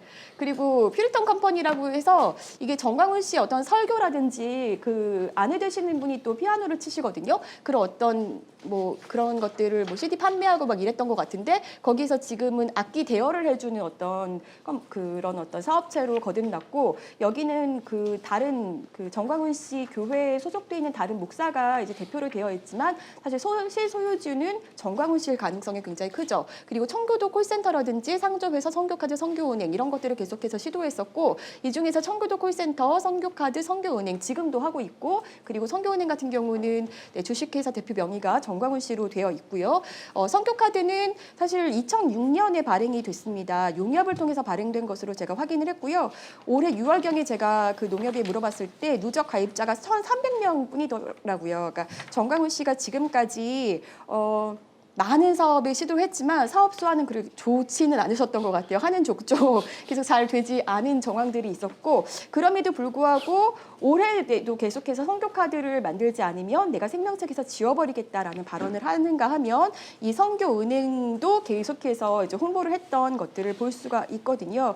사실 이런 데서 정광훈 씨가 굉장히 어떤 사업적으로 돈을 모으고 싶어 했다 이런 정황도 저희가 알 수 있는 것 같고요. 그리고 여기 보면은 청교도 넷, 그러니까 그 아까 국민일보에서 소개해준 이 청교도 넷이 사실 지금도 사이트가 살아 있습니다. 여러분 들어가 보시면 다 확인하실 수 있습니다. 언론들이 사실은 2000년대 초반부터 정광훈 씨의 어떤 활동을 계속해서 홍보해주고 그리고 정광훈 씨의 인터뷰 적극적으로 실어주고 광고도 실어주고 이런 정황도 있었지만 사실 이거 하나만으로 어떤 정광훈 현상과 언론을 볼 수는 없는 것 같고요. 저는 그리고 이것이 또 정광훈 씨의 혼자만의 돌출 행동이라고 볼 수도 없는 것 같습니다. 사실은 그동안에 교회 내에 정말 뿌리 깊게 자리 잡은 가짜 뉴스와 정광훈 씨의 어떤 거침없는 행보가 시너지를 일으켰다. 저는 이렇게 좀 보고 있는데요. 사실 아까도 조미드 목사님 말씀해 주셨지만 예전에 정광훈 씨라든지 한계총은 교계 기자들 사이에서 굉장히 보이콧되는 대상이었습니다. 저도 거기 있는 기자들을 보내지 않고 가지 않는 게 답이라고 생각했었는데 이런 언론의 무관심 속에서 본인들의 사회를 유튜브를 통해서 계속해서 확장을 했다는 것이죠. 그래서 정광훈 씨가 올 초에 가장 먼저 한 것이 뭐냐면은 유튜브 가입자 늘리기였거든요. 그리고 사실은 지금 청와대 앞에 그 텐트 칠 때도 그걸 통해서 유튜브 가입자를 확산시키겠다는 그 어떤 목적을 드러낸 바가 있습니다. 네, 그래서 이렇게 어떻게 보면은 언론의 지각 변동을 우리가 좀 감지하지 못하는 사이에 이들이 새를 불려 나갔다. 네, 이렇게 좀 설명을 할 수 있을 것 같고요. 네, 여기에 더해서 우리가 지금까지 그 언론들이 사실은 신뢰를 그동안 계속해서 잃어갔잖아요.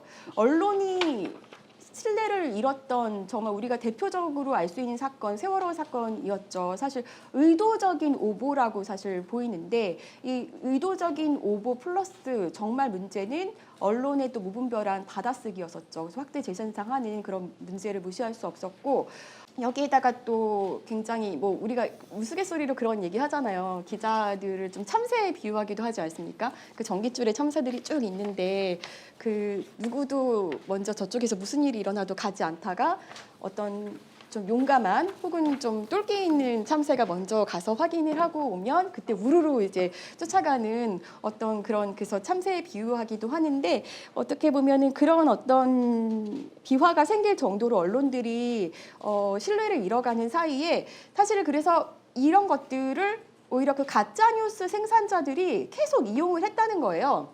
네, 언론은 되게 신뢰할 수 없고. 언론이 가짜다라는 것들을 오히려 그런 것들을 역이용해서 가짜뉴스 어떤 생산하시는 분들이 그런 것들 역이용하면서 여러분들 다 해보셨겠지만 그분들을 만나면요 정말 기존 언론은 보지도 않으세요. 예, 그리고 볼 필요도 없다고 말씀하시고 그래서 그 교회 공동체에서 뿌려지는 그 가짜 뉴스들 이런 것만을 진실로 믿고 그리고 굉장히 요즘은 유튜브가 그러는 동안에 가짜 뉴스를 생산하는 유튜브들이 굉장히 많이 커져갔죠.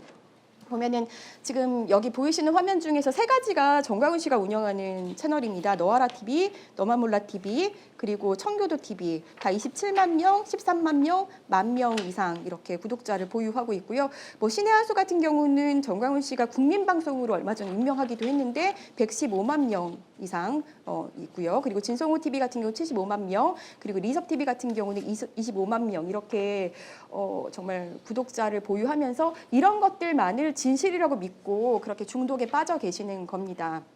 그런데 여기에 더 문제는 우리가 이제는 언론들이요 정광훈 씨의 어떤 문제점을 많이 알고 이제는 정광훈이 문제가 있다 이렇게 많은 언론들이 감사하게도 써주고 계시죠. 그럼에도 불구하고 그런 행동을 지적하면서도 여전히 정광훈은 모셔가는 광고주라는 겁니다. 네, 그래서 요거는 좀 예전 건데 이런 어떤 광고들이 언론사에서 실리기도 했었고요. 이런 어떤 정광훈 씨 행태가 일어난 후에도 네, 맨 위에 거는 사실은 정광훈 씨가 광고했다라는 정확한 증거는 없는데 여기 이 두 가지는 이제 직접적으로 이 아래에 있는 거는 정광훈 씨가 직접 본인이 뭐 200 얼마를 주고 그 김문수 전 경기도지사의 어떤 발언을 광고를 실어줬다 이렇게 얘기를 했고 정말 정광훈 씨가 설교에서 그렇게 말한 그 바로 다음 날 이렇게 광고가 실린 거고요. 그리고 이것도 네 얼마 전에 이제 국민일보에서 실린 어떤 광고입니다. 이런 광고들이 계속해서 실리기도 하고요. 정광훈 씨가 스스로 그렇게 얘기하기도 하죠. 조선일보 당신들 밥 먹이고 내가 얼마나 광고를 줬는데 왜 이제 내 말을 안 듣고 나를 배신하느냐라는 어떤 그런 볼멘 소리도 하기도 했죠. 예. 그래서 정광훈 씨가요 이제는 본인이 스스로 이제 언론사를 차리고 언론을 하려고 하는 정황들도 많이 나타나고 있습니다. 자유일보 최근에 광화문 광장에서 많이 뿌려지는 언론사인데요.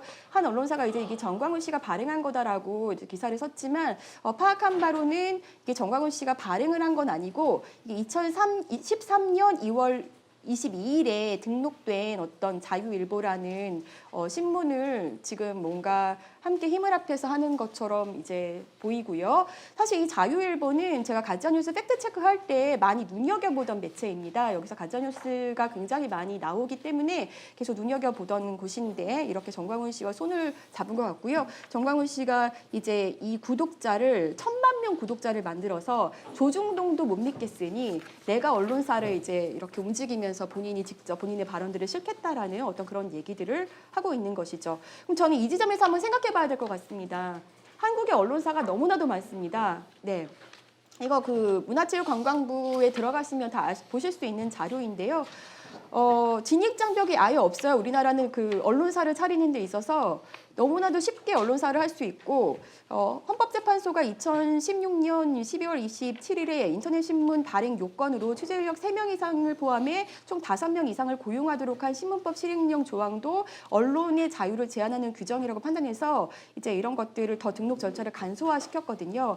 물론 인터넷 신문들이 많아지고 언론 매체가 많아지면서 우리가 좀 더 소통할 수 있는 창구가 많아졌다는 어떤 긍정적인 요소도 있겠지만 사실 인터넷 신문들이 너무나도 많아지면서 이런 어떤 가짜 뉴스를 생산하고 무분별하게 쏟아내는 이런 곳들이 너무나도 많아진 거죠. 인터넷 매체 숫자만 지금 거의 9,000개에 육박하고요.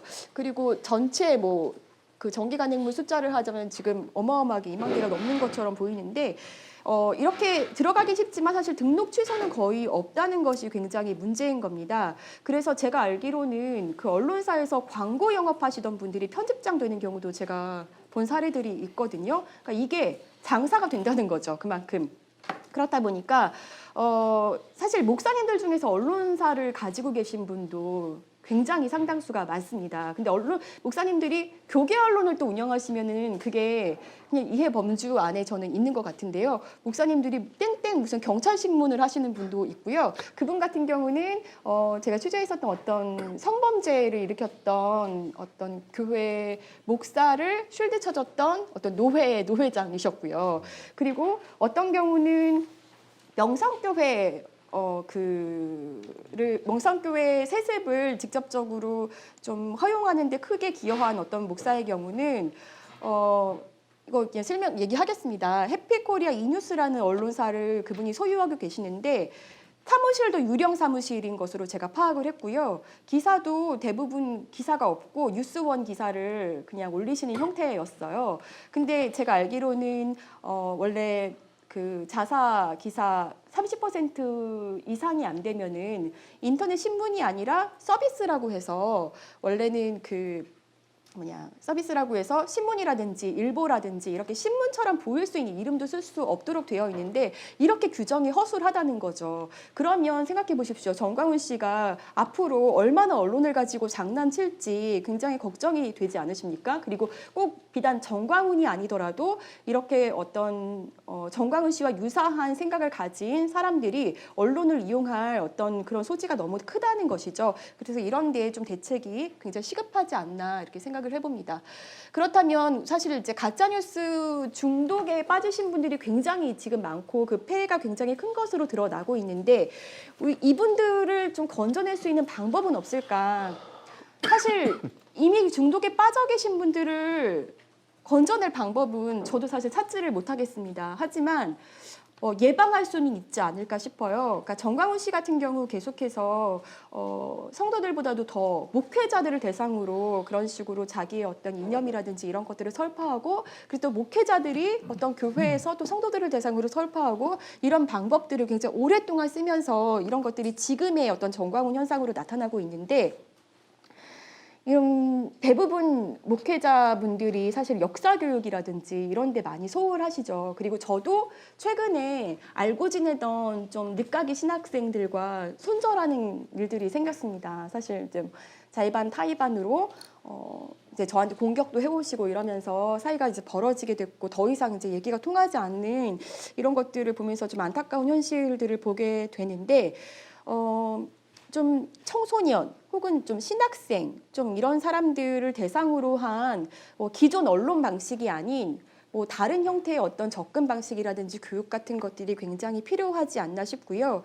그래서 이들에게 좀 제대로 된 가치관이라든지 역사관이라든지 성경을 가르칠 수 있는 루트가 빨리 필요하다. 그렇지 않다면 이 정광훈과 같은 어떤 생각을 가진 이런 사상들이 계속해서 퍼져 나갈 것이고, 뭐 한 번 듣고 두 번 듣고 세 번 듣고 하다 보면 그게 정말 같고 진짜 같고 이런 현상들이 나타나기 때문에 발빠른 조치가 좀 필요할 것 같다는 생각을 해봅니다. 특히 이제 교단에서 사실은 조금 더 이건 잘못됐다라고 말해주면 더 선명하게 말해준다면 좋을 텐데, 사실 그런 움직임보다는 뭐 신학생들 같은 경우도 조금은 더 소수자 입장에서 어떤 얘기를 한다든지 이런 분들은 굉장히 빨리 처단되는 어떤 그런 현상들을 보거든요. 근데 이분들이 어떻게 보면은 어떤 기득권의 반기를 드는 어떤 싹들은 빨리 잘라버린다는 저는 그런 느낌을 받았기 때문에, 이것들이 좀 교단의 어떤 정상화를 우리가 뭐 기다린다 이런 것보다는 외부에서라도 빨리빨리 이런 것들을 조금이라도 어떤 정상적인 사고를 할 수 있는 사람들을 더 이상 이 가짜 뉴스에 빠지지 않도록 좀 교육하고, 어떤 다른 어떤 기존 언론 외에 또 유튜브 채널이라든지 이런 것들을 통해서 교육하고 이런 것들이 필요하지 않나, 콘텐츠들이 많이 필요하지 않나, 네, 이런 생각들을 해봤습니다. 이상입니다.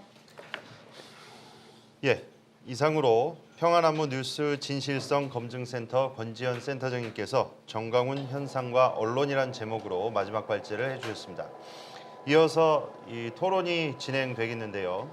시간이 좀 지연된 관계로 좀 질문을 줄였습니다. 예, 첫 번째로 이렇게 사회적 물의를 일으키고, 그리고 누가 봐도 이단적인 발언과 이단적인 행보를 보이고 있는 이 정광훈 씨에 대해서 왜 기성 교단에서는 뭐 이단 대책위원회라든지 이런 걸 구성해서 뭔가 이렇게 대책을 마련하고 이에 대한 목소리가 미비하다, 이런 이야기가 이어지고 있는데요. 이에 대해서 이 최영목 목사님께서 좀 말씀해 주시면 감사하겠습니다.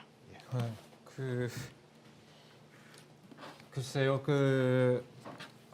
저는 뭐 이단 차원에서 이렇게 대책하는 거는 이제 보수 교단에서 많이 했는데 좀 궁금하기는 해요. 왜 이 정도 되면은 다뤄줘야 되는데 안 다루는지. 저는 기본적으로 이 정도면 충분히 다뤄야 되는데 안 다루고 있다는 건 조금 의아합니다. 저는 기본적으로 생각이 다르다고 해서 곧바로 이단으로 정지하는 걸 별로 관심이 없기 때문에, 저로서는 뭐 이단으로보다는 일종의 사회 병리 현상의 그런 차원에서 좀 조명하고 싶은 마음인데, 그런 마음이 있는데, 이단을 이렇게 대처하는 그 교회 쪽에서 이 정도가 되는데도 안다는 건 조금 의아스럽고, 저희 이제 제가 속해 있는 교단이나 제가 한국기독교장로에 속해 있고 또 NCC에서 이제 활동을 합니다만, 저희 교단에서도 왜 입장을 얘기 안 해주느냐. NCC에는 얘기했습니다. NCC에서는 한교안 6월에 이제 얘기했고, 교단에서는 뭐 별다른 입장을 안 냈는데, 그 얘기할 가치가 별로 없다. 제가 그렇게 얘기했습니다. 그러나 입장을 내주기를 준비한다면은 준비할 용의는 있으나 별로 얘기할 가치가 없는 거에 대해서 자꾸 얘기 안 했으면 좋겠다. 그리고 이제 NCC에서 대응을 한 것도 아까 언론에 관해서 굉장히 이제 많은 부분을 얘기해 줬습니다만, 이전까지 정광훈을 띄워준 측면뿐만이 아니고 현재 언론, 현재 상태에서도 정강훈을 띄우는데 언론이 비판적인 기사를 쓰는 것 자체로도 이렇게 띄워주는 그런 측면이 있다고 생각이 듭니다. 그래서 오히려 그 무관심한 게 더 적절한 대응이 아닌가. 그 NCC 성명에서도 그런 입장을 했는데 어쨌든 그럼에도 불구하고 이제 언론 지형이 변화되고 또 이해학이 크고 심지어 아까 지적하신 것처럼 정치 세력으로까지 진출할 가능성이 이제 제도권 정치 세력으로까지 진출할 가능성이 굉장히 높아지는 이런 상황이기 때문에 정말로 저로서도 아까도 제가 처음 시작할 때부터 얘기했습니다마는 이거에 대해서 진지하게 얘기할 가치가 없는데 여기에 대해서 진지하게 지금 대응을 해야 되는 이 상황이 상당히 곤혹스럽다.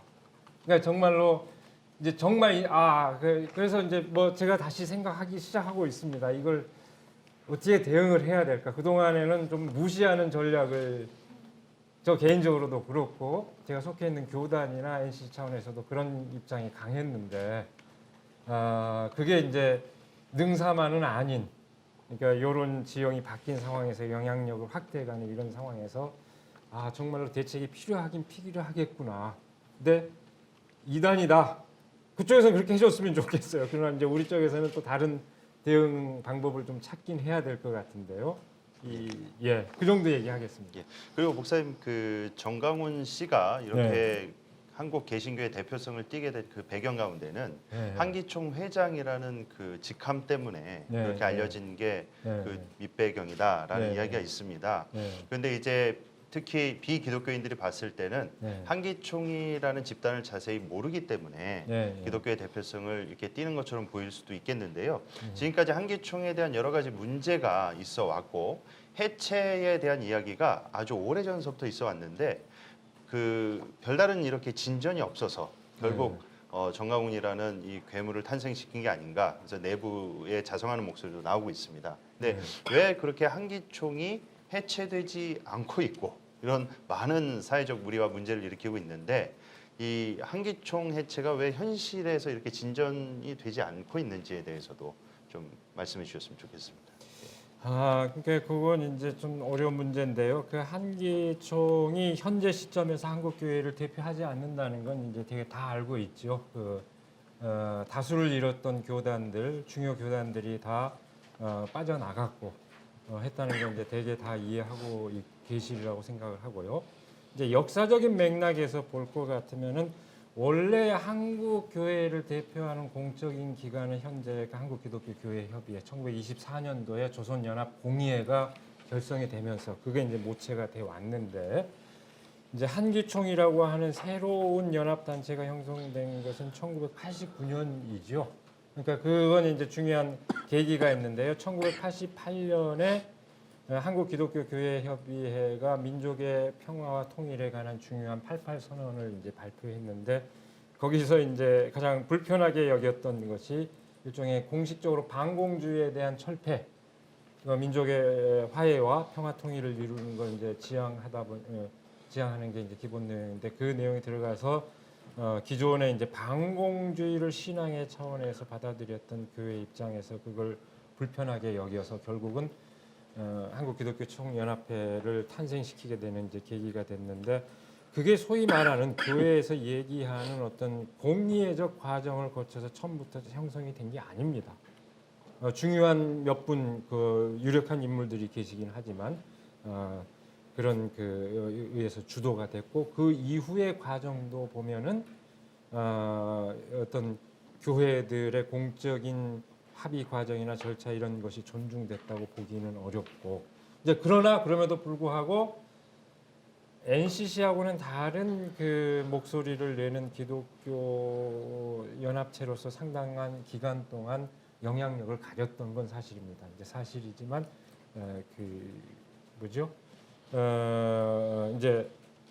그 자체 내에 스캔들이 이제 많이 이제 드러나고 하면서 이탈 세력이 생겼고 근래에 와서는 아예 이제 사실상 그것이 대표한다고 하기 어려울 정도의 그런 상황에 이르렀음에도 불구하고 사실은 그 개신교에서 기독교인이 아닌 분들이 그런 얘기를 많이 해요. 왜 저거 척결을 못 하느냐. 근데 개신교는 알다시피 그게 불가능한 구조 아닙니까?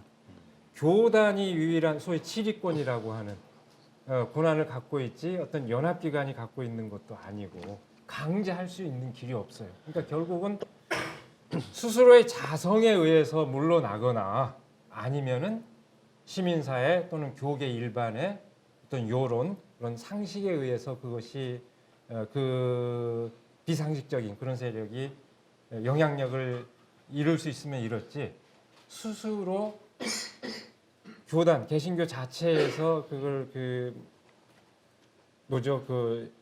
징계를 해서 이건 입 다물어라 이렇게 할 수 있는 길은 없다 이거죠. 그러니까 오히려 교계와 일반 시민사회의 성숙한 그 의식이 그 영향력을 감소시키는데 굉장히 중요한 요소가 될 거다. 그러니까 사실상 현재 그 개신교의 구조로서는 해체시킬 수 어렵죠. 그런 거기에 구조다. 남아 있겠다고 예. 하는 세력이 있는 한은 그걸 강제로 해산시킬 방법은 없습니다. 예, 말씀하신 그 두 가지 질문에 제가 조금 보충 설명, 예. 제 생각을 좀 말씀드리자면 일단 정광훈 씨와 같은 어떤 막말 발언은 좀 불편하고 신성 모독적인 발언에는 좀 서먹기를 하지만 정광훈 씨와 기본적으로 어떤 시국관을 함께하는 보수 목사들이 굉장히 많고요.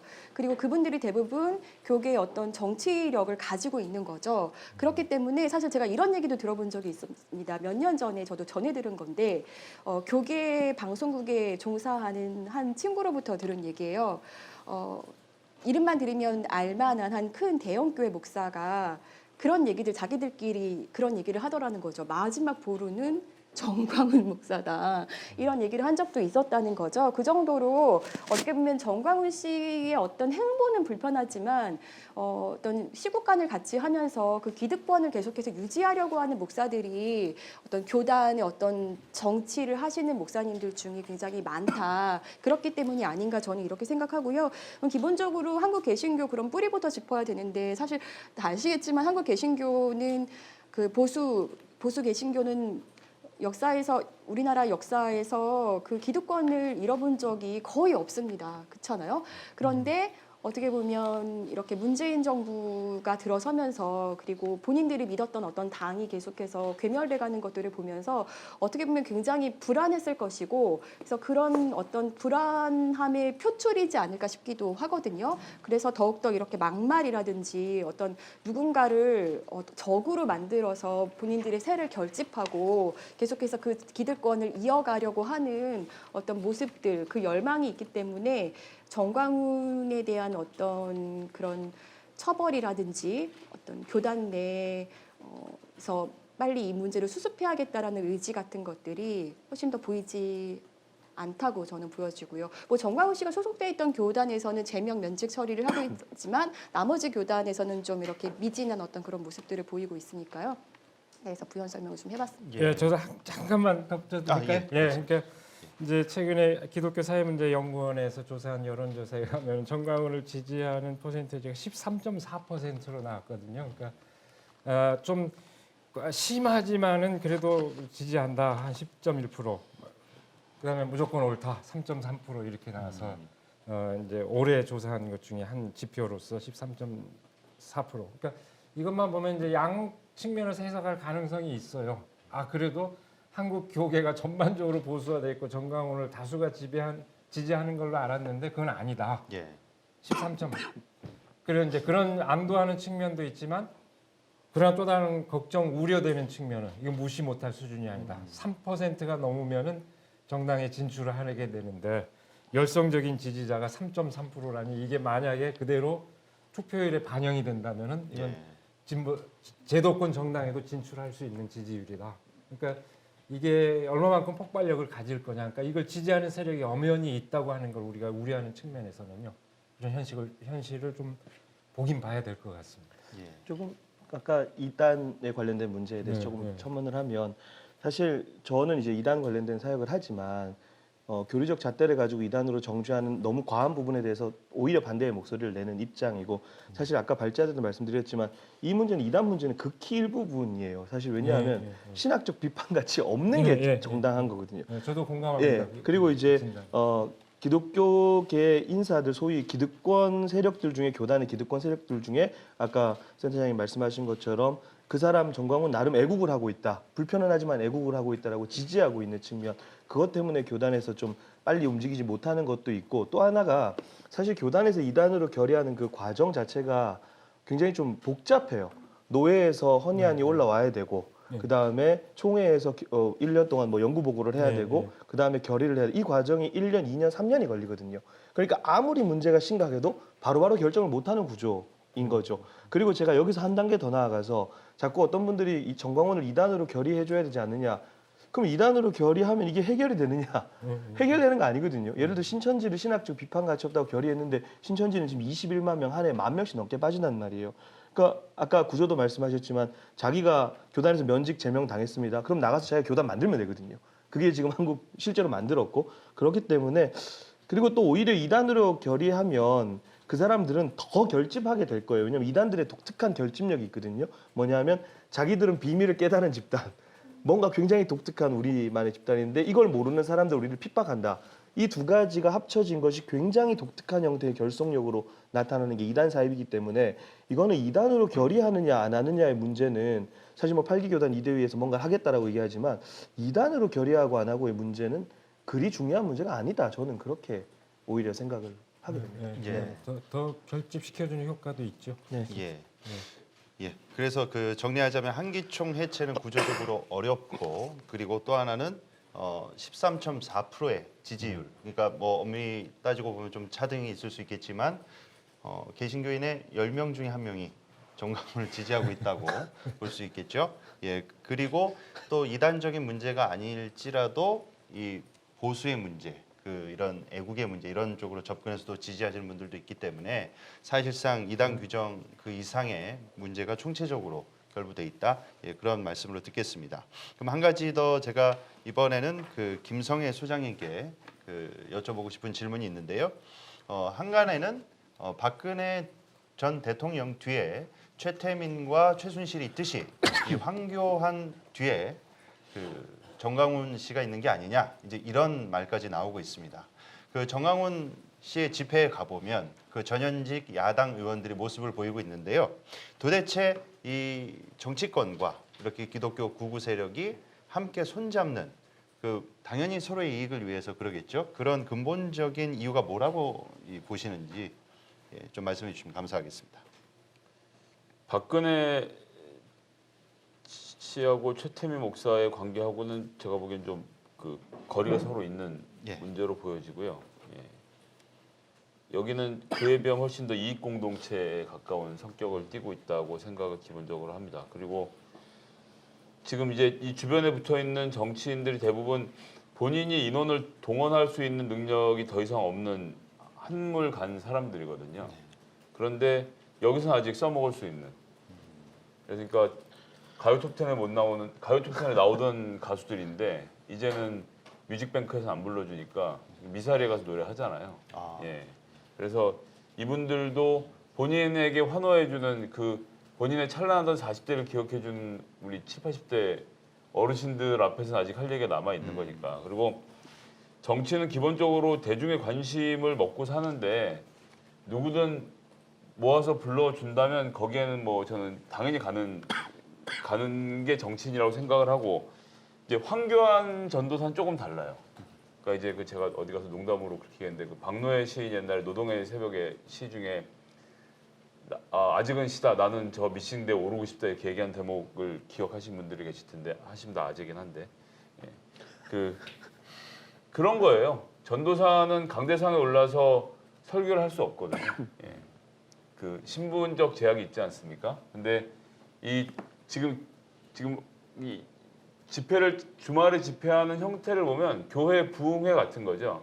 바닥에 항상 빨간색 카페트를 깔아놓고 그 위에 올라가서 자기에게 그 열광하는 대중들을 상대로 뭔가 이야기할 때에 느끼는 이 격렬한 감동, 예전에는 자기가 그 무대 밑에서 강대상의 목사를 바라보던 상황에서 이게 바뀐 거잖아요. 이것이 주는 강렬한 충격을 저는 뭐 이게 결코 쉽게 잊혀질 문제가 아니라고 생각을 합니다. 그런데다가 본인이 국회의원인 것 같으면 본회의장에서 똑같은 걸 할 수 있는데 지금 할 수가 없잖아요. 그리고 특히 나경원 원내대표하고는 이 경쟁 갈등 구조가 너무 심해서 저기서 1분이라도 이 시선을 받는 게 너무 싫은 거거든요. 여기서 뭐 하며 협상하려고 하면 깨고 협상하려고 그러면 단식하고 협상하려고 그러면 농성하고 협상하려고 하면 이 삭발하고 이런 형태로 계속 둘이 서로 이니셔티브를 쥐고 흔드는 싸움을 해왔는데 그런 걸 할 때 기본 관중을 깔아준 전광훈 목사라는 사람이 전 당연히 고마웠을 거라고 생각을 하고 그리고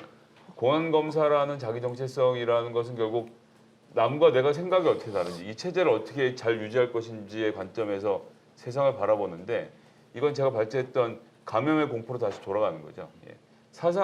사상범들이 숙주로 들어와서 이 사회를 더럽히는 것을 막아오는 것으로 평생의 업을 삼고 살아온 사람 아닙니까? 그러면 지금까지 살아왔던 그 인생에 대한 자부심이 그대로 남아있으려면 그 구조가 유지되어야 하거든요. 근데 지금 보니까 정광훈 목사가 아까 이제 뭐 10% 지지하는 기독교인들이 그렇고 더 많은 사람들이 전 그럴 거라고 보는데 사실 집에서 가만히 혼자 머릿속으로 생각해 보면 이민자들이 있으면 불편하거든요. 그리고 동성애자가 왜 꼭 설치고 다니다가 이제 뭐 지들끼리 조용히나 그러고 있을 것이 나와서 이제 뭐 결혼도 한다 그러고 뭐 이것도 하고 뭐 정치도 한다 그러니까 막 마음이 불편한데 하지만 이게 정치적으로 올바른 말은 아니니까 나가서는 못 하고 다녔는데 아 저희가 너무 용감하게 해주는 거야.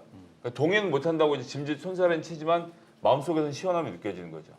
요즘에 그래서 여자가 말이야 이런 얘기하는 거가 사회적으로 지탄받기도 하지만 매니악한 그룹에서는 저 사람 용감하네 이런 얘기를 좀 하고 있는 거 아닙니까? 저는 정광훈의 이치가 딱 그렇게 있다고 생각을 하고 황교안이 그런 입장에서 본인과 함께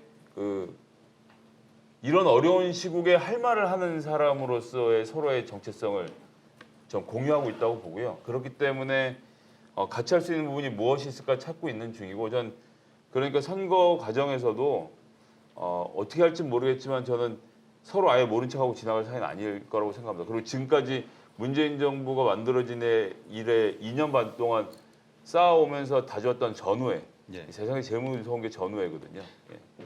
전 결코 쉽게 끊어질 끈이 아니라고 생각을 하고 황교안 대표가 거꾸로 얘기하면 이제 온실 속에 화차로 자라다 지금 이제 갑자기 광야에 나와서 여러 가지 혼선을 빚고 있는 게 아닌가. 예.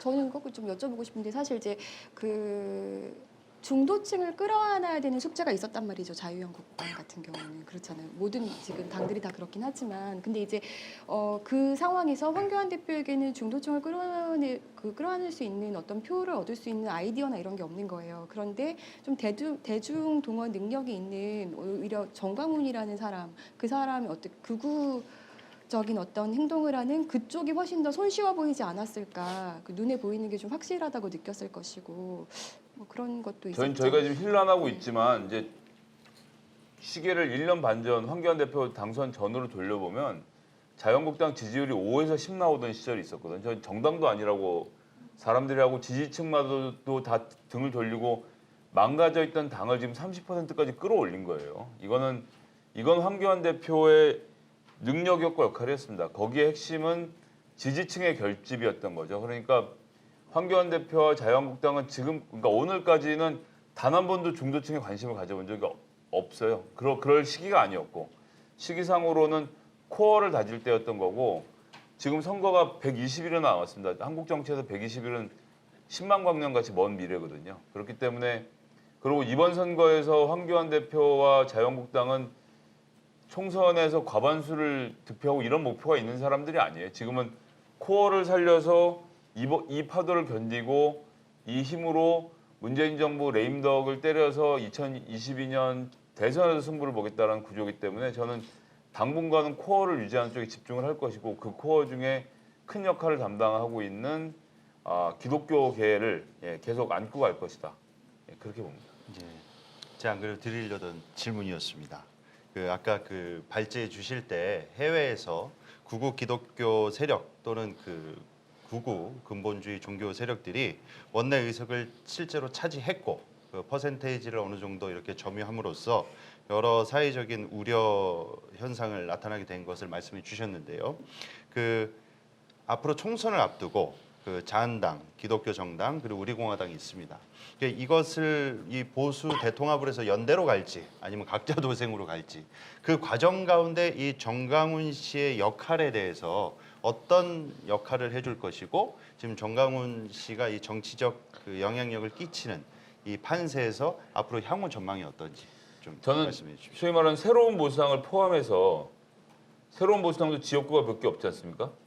새로운 보수당, 기독교 무슨 당이 됐든 기독당, 우리공화당, 그리고 자유한국당이 만들지도 모르는 비례한국당 이렇게 당들이 있는데 이 사람들이 총선 전에 다 합치면 옛날 같으면 총선 전에 합쳐야 돼요. 구도라는 게. 근데 지금은 이 비례대표를 연동형으로 나눠 먹기 때문에 이렇게 하면 안 되는 거고 이거 다 합수하면 자유한국당 아무도 비례를 할 사람이 없지 않습니까? 밖에서 2석, 3석, 5석씩 잡아먹어서 50개 중에 예를 들어 20개, 25개를 먹는 작전을 펴는 편이 훨씬 본인들한테 유리하다고 볼 거라고 생각하고요. 제가 뭐 표계산 복잡하니까 다 말씀을 안 드렸는데 자유한국당이 32%면 얻을 수 있는 비례석이 4석에서 6석 사이예요. 그러니까 정당 지지율을 기준으로 해서. 그런데 이 지지율을 뭐 칼같이 쪼개서 자유한국당 25%, 그다음에 비례한국당이 7% 가져간다고 하면 이 7%로 10석을 만들 수가 있습니다. 27%로 11석인 27%로 6석인데 7%로 10석을 만들어요. 이게 현재 우리가 얘기하고 있는 연동형 비례대표제이거든요. 그렇기 때문에 따로 만드는 게 효능감이 훨씬 크죠. 3%를 넘을 보장만 있다면 따로 해서 그렇게 해서 정치를 가도 어차피 기본적인 정치 행위는 자유한국당이 정하고 미성정당은 그에 맞춰서 가부 투표를 해주면 돼요. 하고 본인들 주장은 본인들 주장대로 뭐 이민자들에게 전체 건강 검진을 해서 에이즈가 있는지 여부를 살펴보자라든지 뭐 이제 이런 종류의 대중들의 정서를 자극하는 것들은 별도의 정당에서 하는 거니까 자유한국당은 책임이 없다고 할 거고 그 지금처럼 민주진영에서 민주당이 뭐 이렇게 저렇게 해서 선거법을 개정하자고 하면 이 사람들 똘똘 뭉쳐갖고 싸울 것이기 때문에 정광훈 목사는 기독자유당이 될지 뭐가 될지 저는 별도 비례당에서 활동할 가능성이 높고 그것은 혹시는 모르겠지만 거기까지 제가 생각 못 해봤습니다만 비례한국당으로 이 정광훈 목사가 같이 활동을 할 가능성 포함해서 여하튼 당에 들어오지 않고 외곽에서 본인 포함 이런 세력들의 비례표를 만드는데 주력을 할 것이다라고 좀 내다보겠습니다. 예, 말씀 감사합니다. 그리고 지금까지 정광훈 목사를 기독교계에서 어떻게 보면은 자체적으로 띄워준 걸로도 보이는데요. 왜 그 기독교 언론 그리고 일부 언론에서 정광훈 목사를 이렇게 옹호해 주거나 또는 이렇게 키워줬다는 그런 시각으로 말씀해 주신데 그런 근본적인 이유가 뭐라고 생각하시는지 그 권지현 센터장님께서 말씀해 주셨으면 좋겠습니다. 일단 돈으로 바르지 않았겠습니까? 언론에는 광고를 많이 하면서 예. 이제 뭐 광고성 기사도 보이고 하니까요. 일단 그런 이유가 있었을 것이고 그리고 이제 뭐 그 교계 언론 같은 경우는 뭐 이제 교단지들이 많이 있잖아요. 그러면은 이제 거기 이제 그 교단지들의 수뇌부라고 해야 되나 그 위에서 이제 운영하시는 분들 같은 경우는 이제 정광훈 씨와 시국관을 함께하는 경우들도 많이 있었을 것이고, 네 그리고 뭐 정광훈 씨가 또 보기에는 황교안 대표라든지 또 저희 평화나무가 또 이렇게 뭔가 설계자로 지목하고 있는 어떤 뭐 정 국정원장이라든지 뭐 이런 분들과 이렇게 연대를 끈끈이 하고 있는 모습들도 보이기 때문에 어떤 정광훈이라는 사람을 좀 무시할 수는 없었을 것이다. 좀 이렇게 생각을 하고 있습니다. 네. 예. 그리고 이제 패널 분들께 이제 드리는 마지막 질문인데요. 이 마지막은 우리 조미듬 바른미디어 대표님께서 말씀해 주셨으면 좋겠습니다. 이 청와대 앞에 가보면 그 거의 그 사이비 종교 수준처럼 보이곤 이게 광신도처럼 보입니다. 거기서 풍찬노숙을 하고 그 나이 많으신 분들이 거기 오셔서 너무 열광적인 그렇게 모습을 보이시는데 아까 종교 중독이라고 이 목사님께서 말씀해 주셨습니다. 그 정광훈 씨 이런 정광훈류의 행태의 그 종교 지도자들이 뭔가 이 교인들을 세뇌시키는 과정이나 이러한 한국교계 이런 사람들이 가지고 있는 그 근본적인 이유가 무엇인지 그것 그거에 대해서 좀 간략히 말씀해 주시면 감사하겠습니다. 좀 광범위하게 얘기할 걸 좀 줄여서 얘기를 해야 되는데 사실은 이제 그런 것들이 굉장히 위험한 이유가 일단은 지금 극우 세력들 그리고 그쪽에 소위 말하는 그쪽이 이야기하는 광야교회 방금 말씀하셨던 그런 것들이 문제가 뭐냐면 지금 종교적 진리에다가 정치적 신념이 합쳐진 거죠. 근데 이게 신앙화가 돼버린 거예요.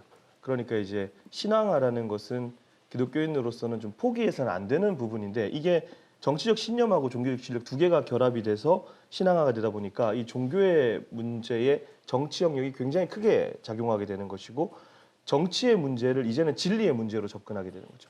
정치의 문제를 극단적으로 이분법으로 가서 이제는 진보 진영은 다 그쪽에서는 빨갱이 사탄 이런 식으로 되는 거고 그러다 보니까 교회 안에서 이제는 다른 것 옛날에는 뭐 권사님들이 반찬 뭐 할까 이런 걸로 좀 싸우셨다면 이제는 장로님들이 가지고 있는 어떤 정치적 입장 때문에 교회가 분열되는 경우들을 저는 실제로 많이 보거든요.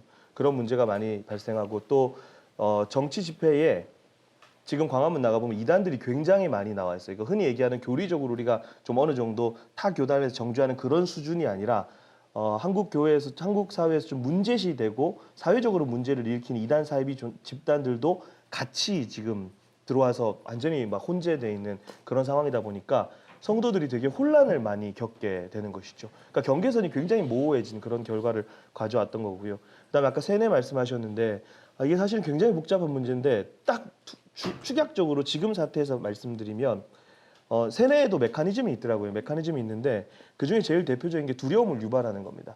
그러니까 지금 정광훈 씨 같은 경우는 나라가 공산화 됐다라고 이미 이야기를 하죠. 그러니까 나라가 공산화 됐으니까 우리는 생존을 걸고 싸우지 않으면 죽어. 그러니까 보통 사이비 종교에서 체제를 유지하는 가장 근본적인 힘이 뭐냐면 두려움을 유발하고 그런 두려움을 유발했을 때 두려움으로 유발하고 끝내는 게 아니라 이 두려움을 해결해 줘야 될 존재가 나타나요.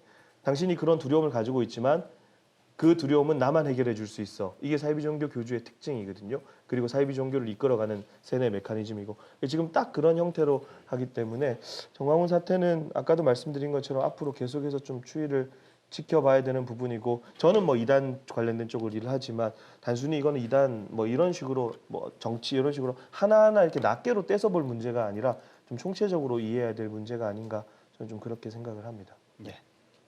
예, 이제 마지막으로 오늘 그 정광훈 현상을 어떻게 볼 것인가에 대한 총평을 저희 사단법인 평화나무 김용민 이사장님께서 해주시겠습니다. 함께해 주신 여러분 진심으로 감사드립니다. 우리 그동안 제기돼 왔던 전광훈 씨의 문제점이 무엇인가 제가 쫙 한번 정리해봤는데 만몬주의 아시죠? 돈을 추종하는 만몬주의 그리고 성평등 의식이라고는 뭐 거의 제로에 수렴되는 가부장주의 그리고 만사를 선과 악으로 나누는 이원론 그리고 아무에게나 특히 만만한 대상에게 만만한 대상을 타겟으로 하는 혐오론 그리고 선거 개입 반공주의 항상 성조기를 들죠. 사대주의 그리고 가르치려 듭니다. 교조주의 거짓 정보 유포 네. 한국 개신교회의 현재 모든 병폐를 전광훈이라는 한 사람이 다 보여주고 있고 다 상징하고 있습니다. 이런 전광훈은 어떻게 현재 소비되고 있는가? 언론의 관심을 보면요.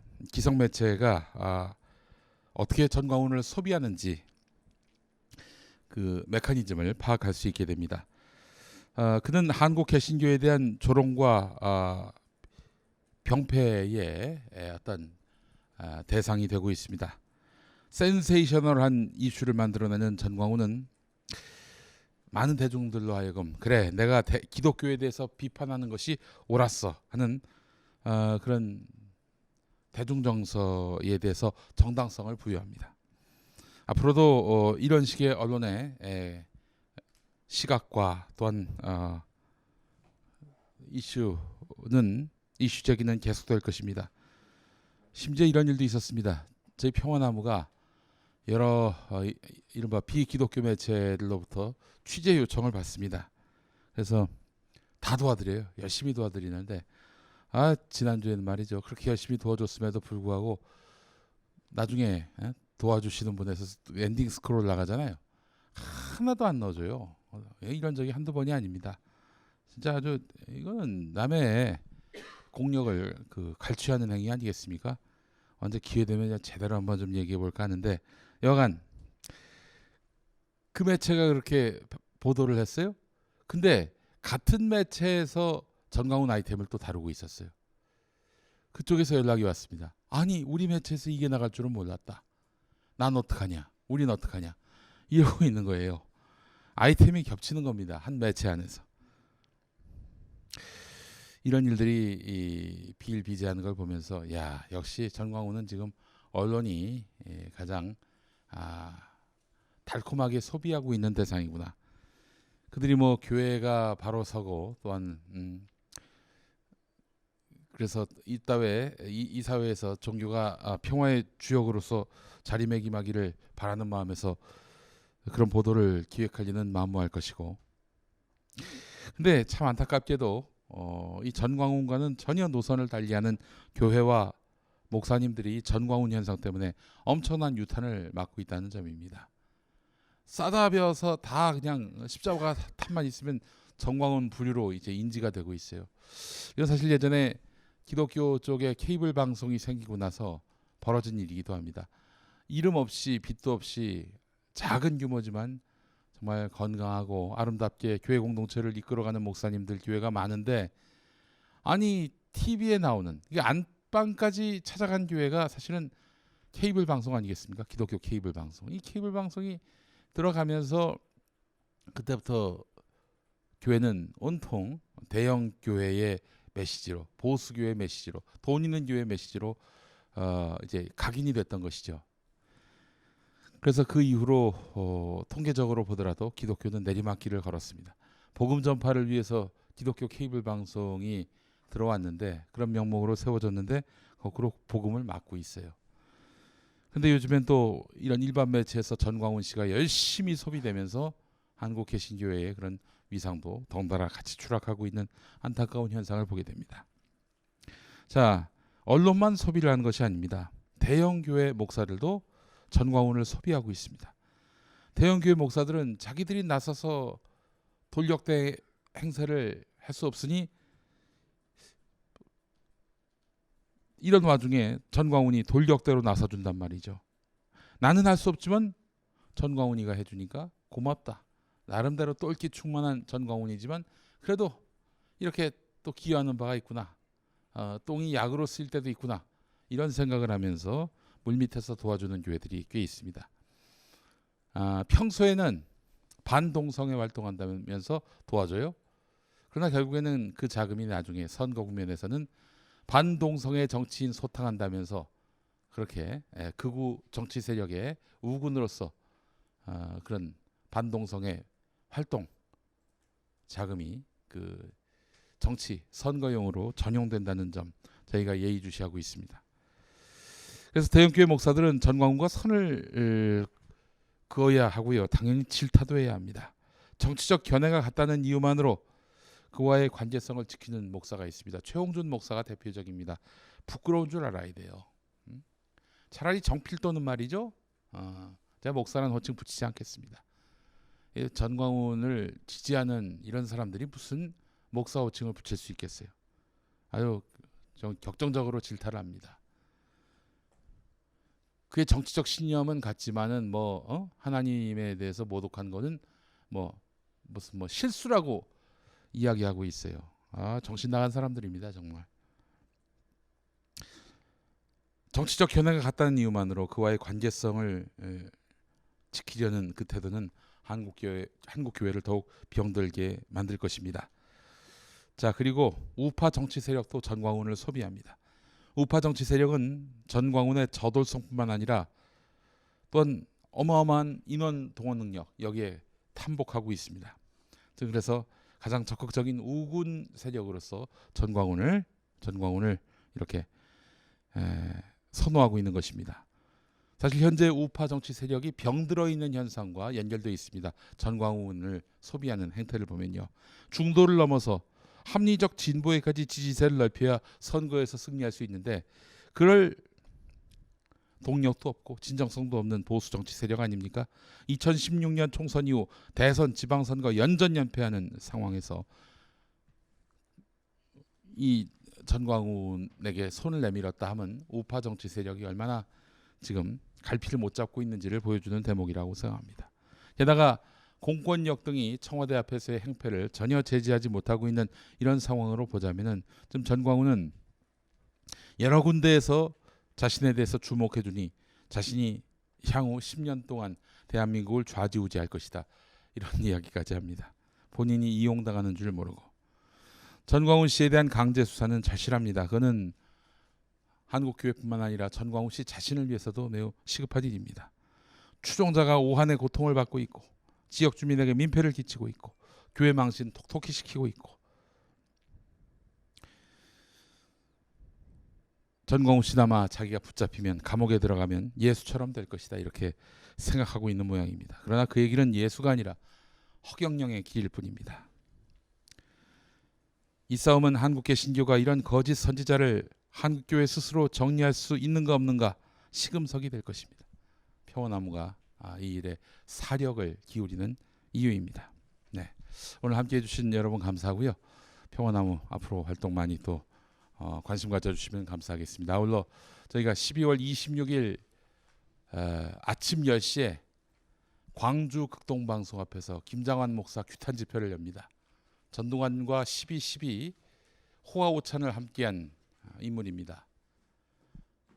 전두환을 만나서 전도를 하겠다 뭐 이런 이야기를 하는데 제가 20년 전쯤에 극동방송 다녔는데 그때도 같은 이야기를 합니다.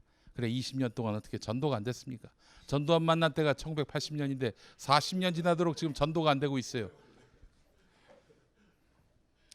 그를 뭐 회개시켰다? 아니 회개시킨 노력은 제대로 기울였는지 모르겠습니다. 40년 동안 전두환은 여전히 5.18을 폭동이라고 얘기하고 그 악설을 정당화하고 있습니다. 그 어느 때보다도 자숙하고 몸다쳐서 국민들 앞에 용서를 빌어야 될 12.12 그것도 40년 되는 날에 함께 호화오찬을 즐기면서 무슨 전도를 해요? 광주를 모독하는 김장환 목사에 대해서 저희가 12월 26일 아침 10시에 광주에 있는 광주 극동방송에서 규탄 집회를 열 예정입니다. 우리 호남에 계신 우리 교우 여러분 또 시청자 여러분 아울러 또 우리 교회 목사님들 또 함께 동참해 주시면 진심으로 감사하겠고요. 평화나무가 앞으로 한국교회 자정과 개혁을 위해 최선을 다하도록 하겠습니다. 오늘 와주신 여러분 진심으로 감사드립니다. 네, 이상으로 평화나무 김용민 이사장님의 총평을 마치겠습니다. 긴 시간 동안 함께 자리해 주신 우리 참가자 여러분들과 그리고 패널 분들께 다시 한번 감사드립니다. 깨시민이라는 얘기가 있죠. 그 깨시민들이 많아질수록 우리 한국 사회의 정치, 사회가 변화되듯이 한국 교회 내에서도 깨교인분들이 많아지셔야 이 자생 능력이 생기고 앞으로도 한국 교회의 미래가 있다고 생각이 듭니다. 오늘 전광훈 현상을 어떻게 볼 것인가라는 주제로 이렇게 토론을 가졌는데요.